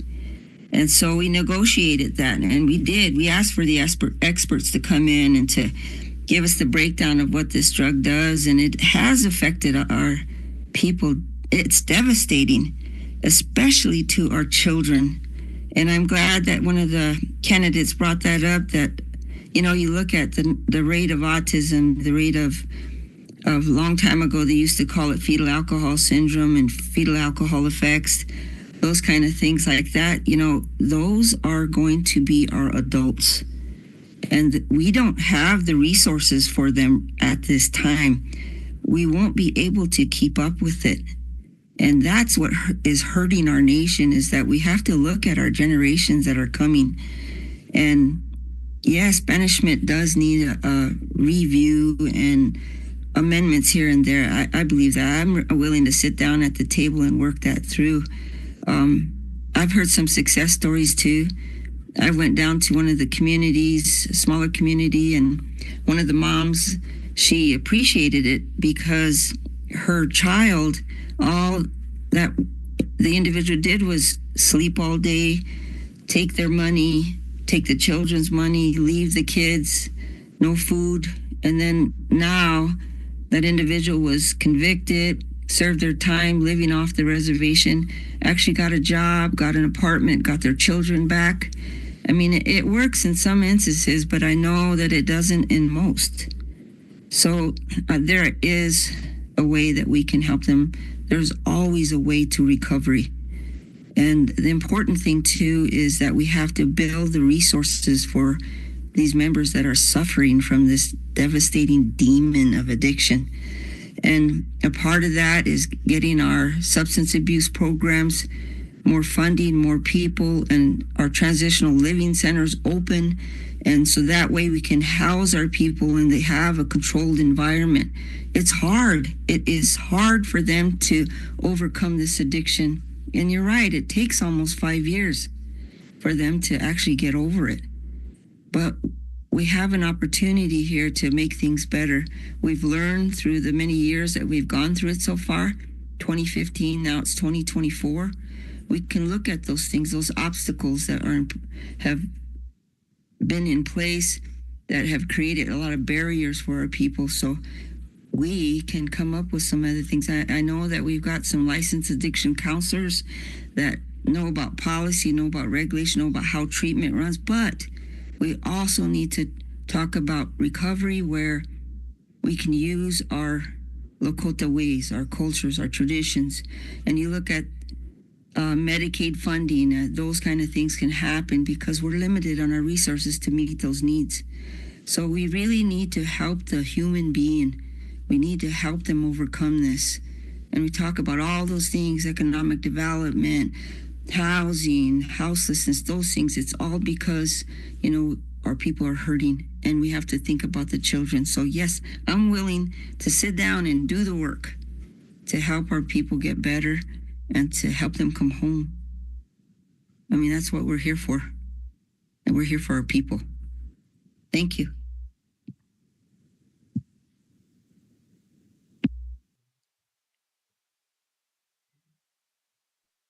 Okay.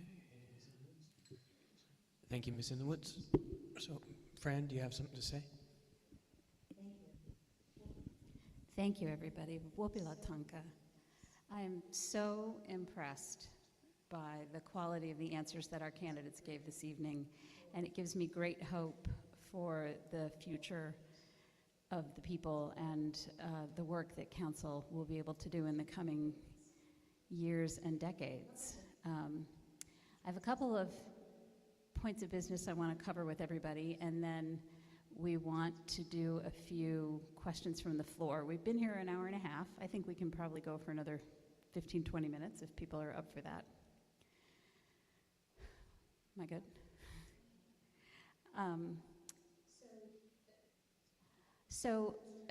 Sorry, I wanted to gather my thoughts. It has been a great privilege for the newspaper to host this with Red Generation and with KIPI. And I just want to say that the West River Eagle is really invested in telling stories that lift up the people and that support all of the people on Cheyenne River. And so if there's a story that you think needs to be told, call us. We want to be supportive, and we want to lift up good stories, and we want to change people's perceptions about the things that happen on Cheyenne River so that people see that this is a good place to be and a good place to raise your children and to have a business, and that the ideas that come out of Cheyenne River can make a difference in the wider world. So call us. Everybody can take a newspaper home today. They're free. We have changed it so that you can get your paper for free anywhere around Eagle Butte, Dupree, LaPlante. Last week's paper has a QR code in it that will take you directly to the special section that we did for Indigenous Peoples Day to talk about Lakota art and culture. And if you want it, I have it on my phone. I can share it with you after the meeting as well. In that issue of the paper, there is also an announcement about a scholarship fund that Veteran Service Corps and the West River Eagle have started to send newspaper subscriptions to incarcerated relatives. I've heard over and over again from families how important the paper is to their relatives to stay connected to home. So there is information on how to donate and on how to nominate someone to receive the paper. It costs about $50 to get the paper in print, mailed to somebody for about 6 months, or to get a year's subscription digital. And we talked about that when we were at Black Hills Powwow, and it was very well received by lots of people as well.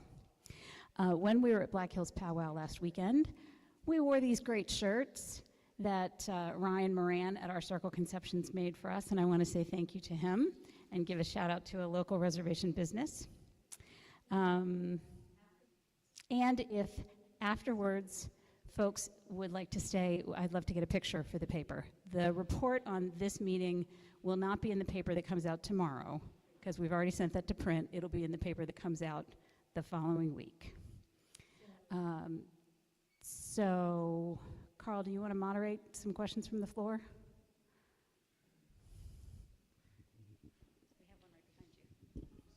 All right, our first question, do you want to say your name and your district? Good evening, I'm Candace. I'm from District 5. And I guess I don't really have a question, I just have a comment. And I'd like to thank everybody that took the time to talk to the people here. Means a lot to us. And if any of you get back in there, I'd like to see us guys have a treaty office. Many other tribes have a treaty office, and there are people that work on traditional government issues, and I'd like to see Cheyenne River work on that more than just talk about it. Actually do something about it.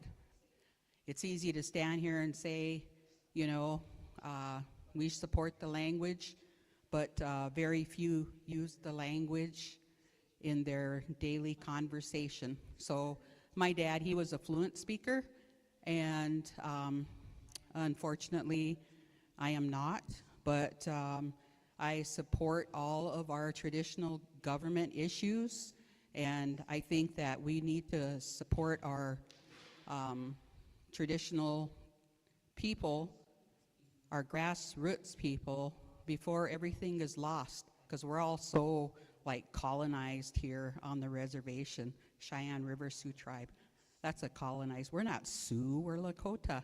So, you know, get back to that and talk about it, talk about those treaties. Everybody says the treaties are the supreme law of the land, but who's really practicing that? I hardly ever hear anybody talk about the treaties. So that's what I have to say. Thank you for your time.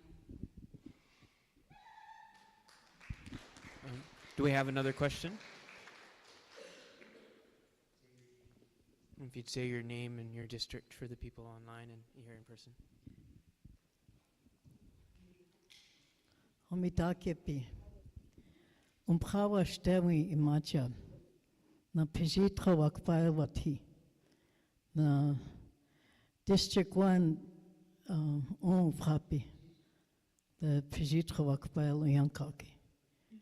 Na letaki prinkte. Dona lilnakaki. Dona bdetranka wakbamani. Heslo liabhe.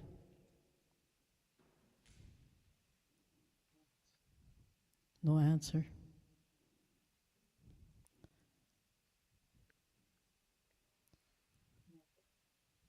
Na wola kota gachapi. Heslo liabhe.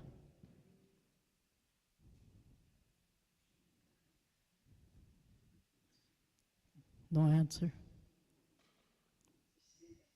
I want to say that I asked you what the 1851 treaty was, if you knew that. And if you knew what the 1851, 1868 treaties are, those are the Lakota names of them. Tetranka. And the other one is Wolat Kota Karapi. Those are the treaty names. And you guys, as tribal council, you claim to be a treaty tribe. Yet your boundaries only within the 1889 boundaries. On this side of Faith, on this side of Pierre, on this side of Gettysburg, and on this, just on the other side of Timberlake. So you guys need to remember that. And as this lady was saying, that you need a treaty office. That's what is needed here. A treaty office so that the grassroots people can guide you guys on treaty issues. We have land, we have water, we have environmental issues, ecological issues. And it's our traditional grassroots people that have that voice. You guys, as a tribal council, you're only to be a dispersing center for our people. With what our treaty people come to you to ask, you should do it without any question. Our treaty group has, on Cheyenne River, has been asking for a treaty office almost 2 years now, but was referred to the communities when that should have been approved. And then about the banishment. How many of you know that banishment is a customary law? Lakota customary law. It's not an IRA law. It's not even in your law and order code. You only have exclusion. So you need to get rid of that banishment. Exclusion. You have due process. People have a right. But what you guys are doing is you're treating our people like animals, throwing them out, shoving them away like they have no rights. I have a sister. She's an elder. She's probably about a little older than Francine here. She's almost blind. She barely sees anything. She has 4 grandchildren, 3 boys and 1 girl that she's raising because her daughter and granddaughter were banished. Banish is not such a thing that should be used on Cheyenne River Sioux Tribe. Okay. But that's what I'd like to say. You guys need to have second thoughts of that. Oh, Pila, I'm happy. Pila, do any of the candidates have a response or anything you'd like to say in response to either of those statements, questions? Okay. With respect to the treaty office, we have in our, when we were doing the budget for this year, we had a request for treaty office, and we had a couple of other requests to establish offices. And this year, our revenue went down a little bit, but we did put that in that when we get more revenue that comes in this year, that there are 3 offices that we are going to establish at the tribe, and the treaty office is one of them.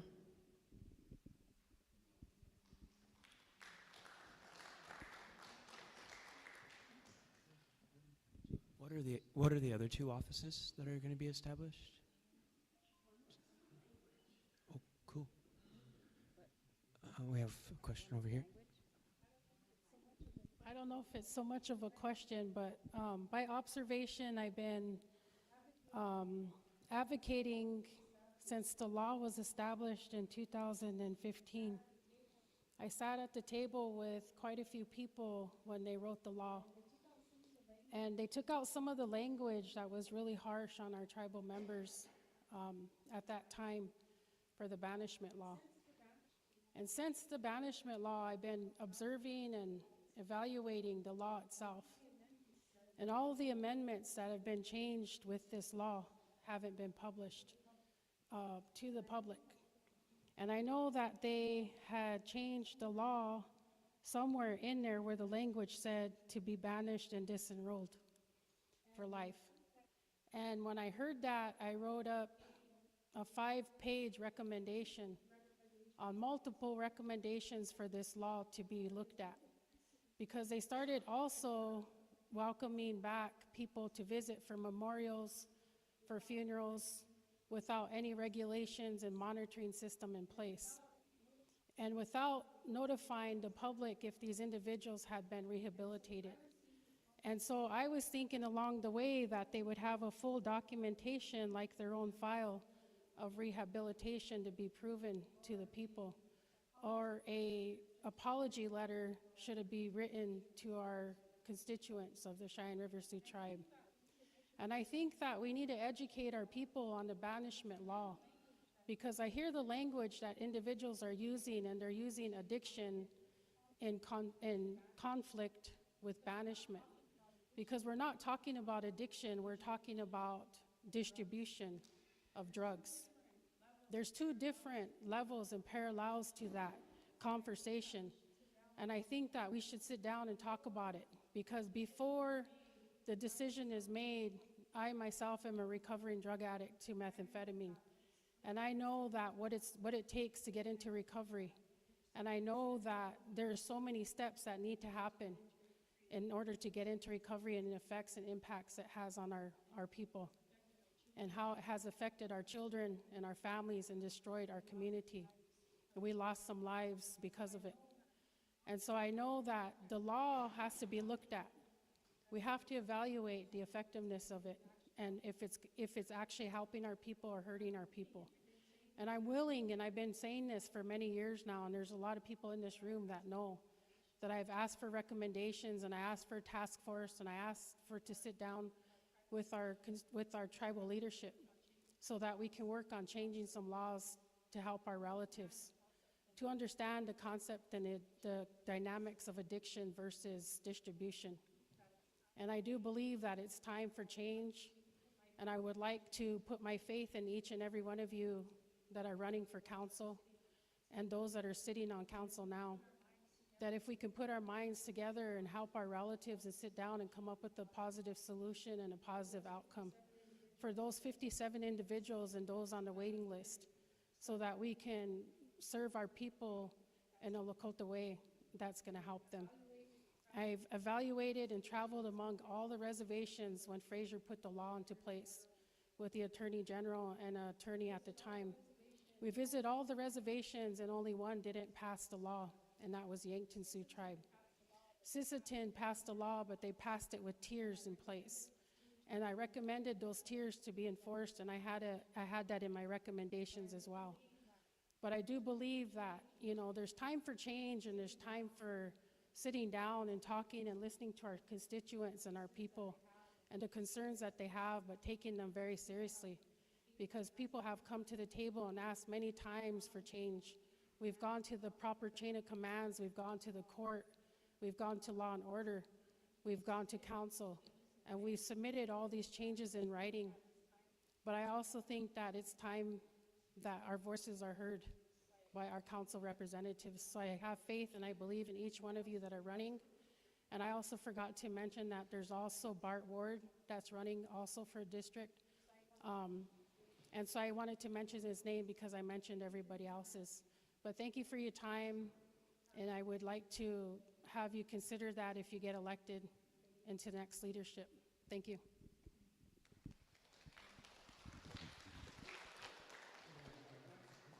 We have, I think, 2 more questions, and then we're going to wrap it up for the night.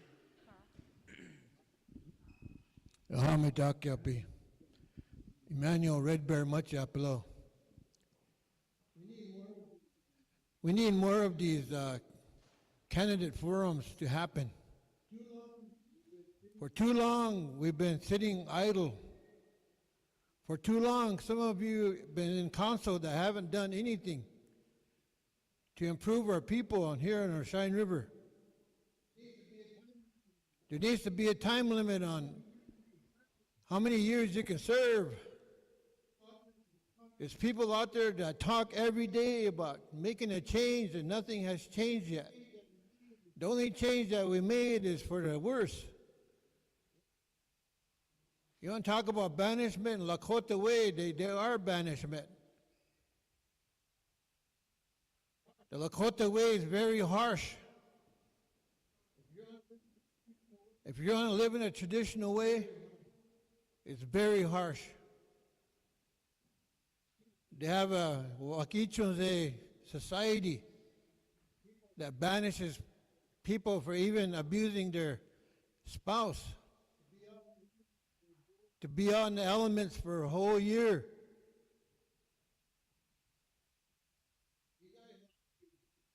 You guys have to be more strict. The Law and Order Committee needs to be more strict. We still have drug abusers, people that sell drugs on this reservation, the bootleggers. We got people coming door to door every day trying to sell something to get the next high. We got sex offenders right here next door, predators. We need jobs for the younger people. We need more housing. We talk about this for all this time. We need all these things to happen. We talk about this techa money that the landowners, if it wasn't for the landowners, there'll be no techa. I heard about that treaty office. I heard about the landowner's office. We need an education office. People are sitting around too long in those offices. They need to get down, get to business. We're getting too personal on tribal council. We're getting too personal on our jobs. We need to get strict here, enforce some of the rules that we have on this reservation. We're the only tribe that has to pay for our water when we say we're a treaty tribe.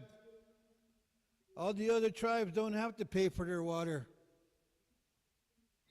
Come on, council, let's get up and let's do something for our people. We've been here waiting for something to happen. We're waiting for something to happen. What's going to happen? We need to get going here on this tribal council. There's too many personal things on the floor. We need to do it for all people, not just for a handful. That's what I say. So let's get some new people in there that want to make a change. Thank you.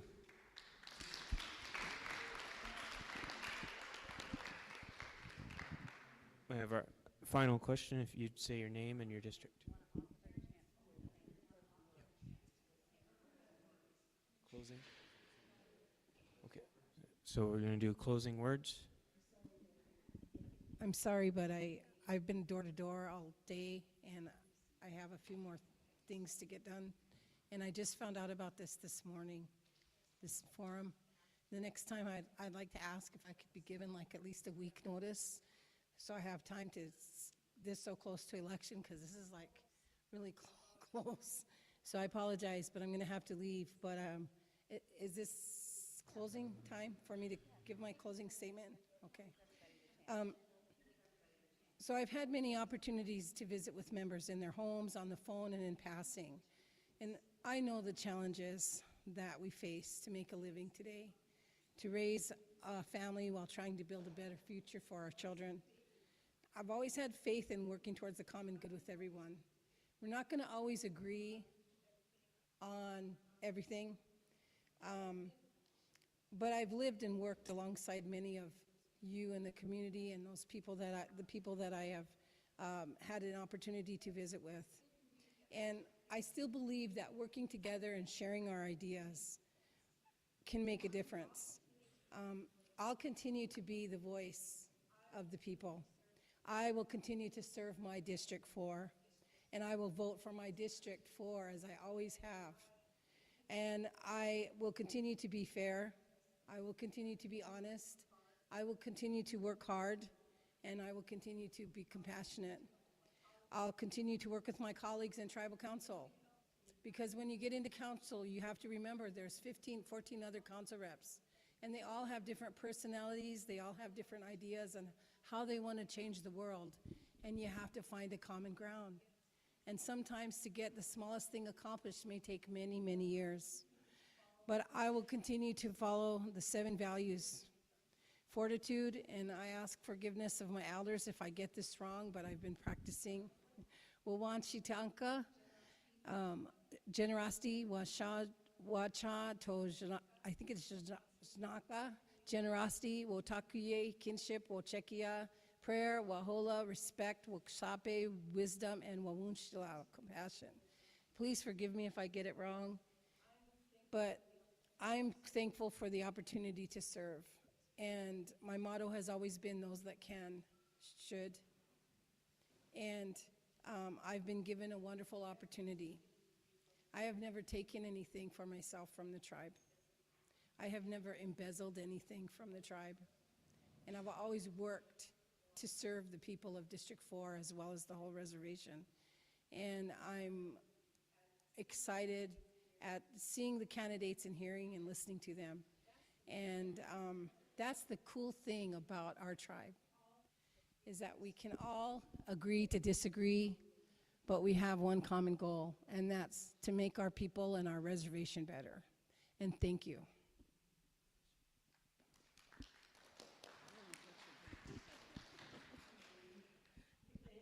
I'd like to thank West River Eagle, Red Generation, and Keepy Radio for organizing and sponsoring this candidate forum. I think it's a good opportunity. I'm glad to see, the people who did come out.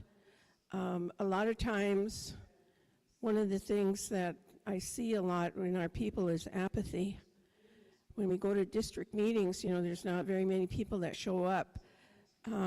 Sometimes the districts don't have quorums, so, which is kind of sad. But the district meetings are your opportunity to speak up, pass motions, let us know what you're thinking, and we can support those.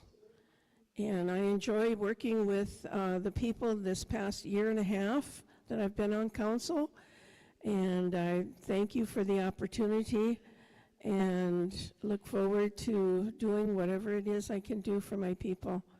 Opilatanka, Omitaku ye Oyansi.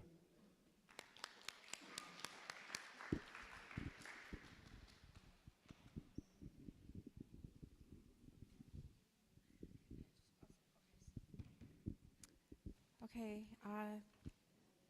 First of all, I just want to say thank you to West River Eagle, to Carl Peterson, KP Radio, to Tony Handboy, and to our kitchen helpers, Janie and Jerry, for feeding the people. I appreciate you guys.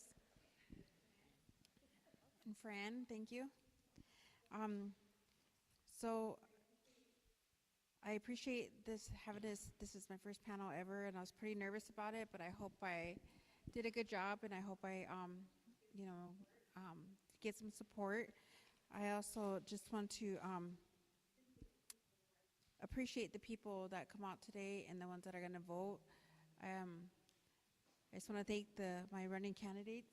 I appreciate all of you, and to our candidates that are in the council. I learned a lot from them, and just listening to their wise words.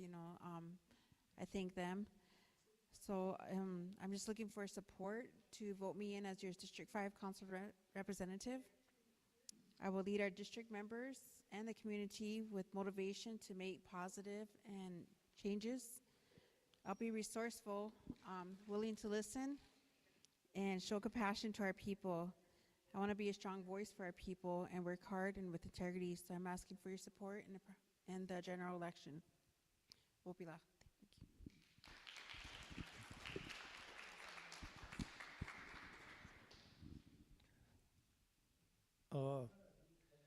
I kind of agreed with Manuel, what he said.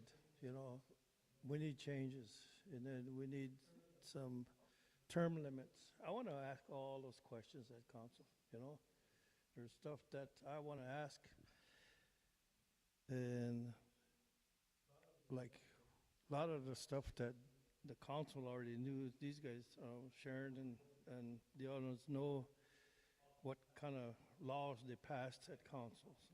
I didn't. I want to ask all those questions. What, like abandoned shed and all that stuff, lease.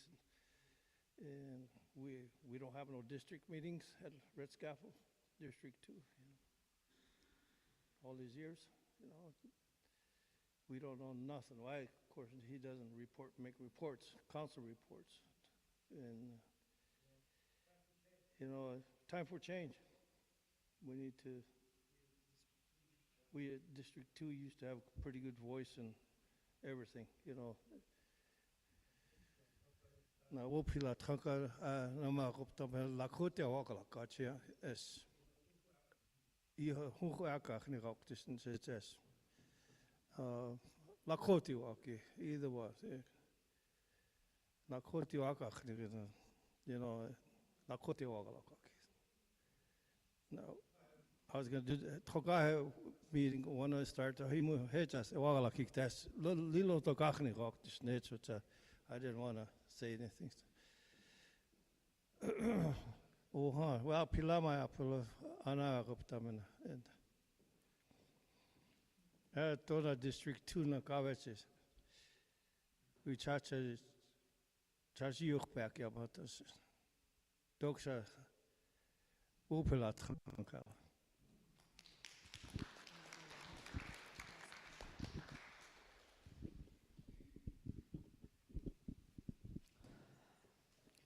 I am asking for support. I'm asking for letting me be a new voice for District 5. We do need change.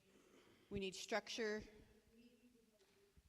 We need people who are willing to do the work, not only at Tribal Council, but the footwork. We need to get out there and actually engage with our people. We can't just do it once a year. It's got to be done monthly, weekly. They call you, let's go. There's so many things that need to be changed in our district.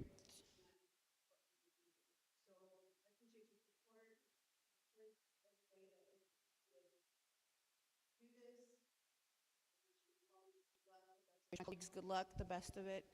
Let's get out there and make some changes. Thank you.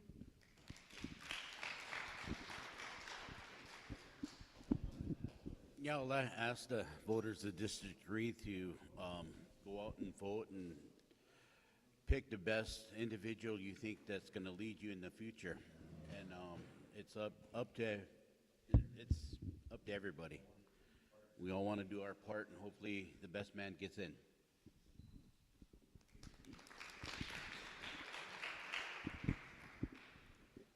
All right. We have Bernita. Bernita, do you have a few words to close off with? Yes, thank you. I know I apologize for not being there. My Takosha just this morning she tested positive for COVID, so I'm keeping her isolated and quarantined so that we can keep each other safe. I'm okay so far, so good, but I know the schools are starting to get it again, so she's in bed right now, and I'm just trying to get her healed. But I thank you for this opportunity, and I really appreciate all those that sponsored this forum and for all the candidates that showed up. And I also want to say to everybody that I am a descendant of Chief Longman. Come from the Ohinumpa clan, band, and I also have 4 children and 16 grandchildren, and I have a bachelor's degree from Black Hills State University. And I did serve my district for 8 years previously, and it is a lot of work. When you become a council representative, that's your life. And it's hard. It's hard work. You're 24/7, and I know that I worked hard. That was the promise I made, is that I would work hard. I didn't make any other promises because you don't really know what you're getting into at the beginning. But I know that if we can work together, all of us, we can improve our technology, our Lakota language. We can improve community development, health, housing, even the reconnection of our families. We need to get that identity back of the roles in our families and our communities. We need to strengthen our Tiwahe and Tioshwe, and we need to take lead from our elders and our family leaders. We forget about that. And we need peacekeeping. We really need peacekeeping where back into our communities, and we have to absolutely be involved in the missing and murdered indigenous people. It's happening, and we need to get our children back. But I will continue in District 1. I'll continue to do that as I did before, to address the concerns of the people. And I'll remain steadfast in my convictions of integrity and accountability.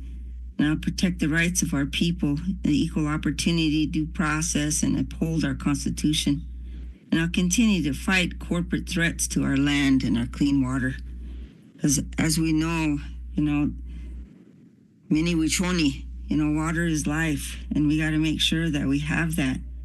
And I do support the treaties and the traditional laws of our land.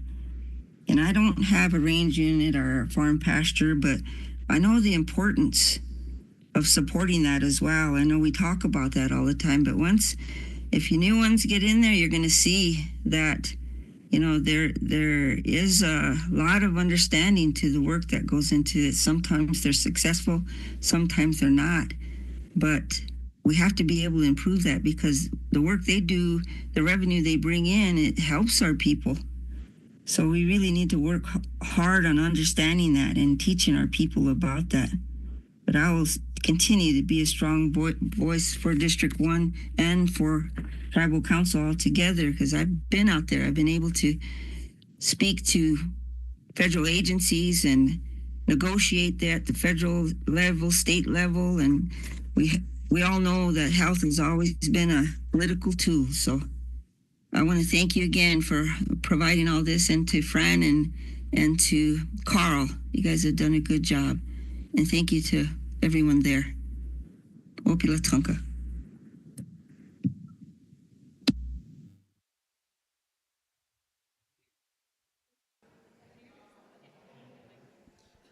Thank you, Bernita. Fran? If I could have everybody's attention for one more minute, Sharon is going to close us with a prayer. Thank you, Fran. I'd like to thank Keepy Radio, West River Eagle, and everyone that's involved with the forum tonight. I know everyone's leaving, but I'd appreciate your support on November 5th, District 4, and I will continue to serve you with honesty and integrity. Wakantika Tugashala, please watch over us. Please help us make the best decisions on behalf of the people of Cheyenne River. Please bless all the candidates and hope we can all come together in a good way like we have in our Lakota way. I pray for our Veterans Days coming up, our elderly, our Takojas, all of our students in school. I pray for all of us that we have a good winter and that we continue to work to live in a good way because we are good people. Pilamie.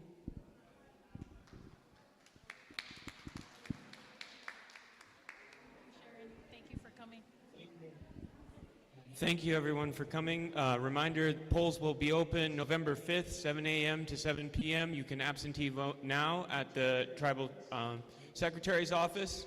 You can also vote for the state elections at the Dewey County Satellite Office here in Eagle Butte on Main Street by the pawn shop. And the state elections, federal elections, will also be November 5th, 7 a.m. to 7 p.m. Thanks, everyone, for coming. Have a good evening. Dokshake.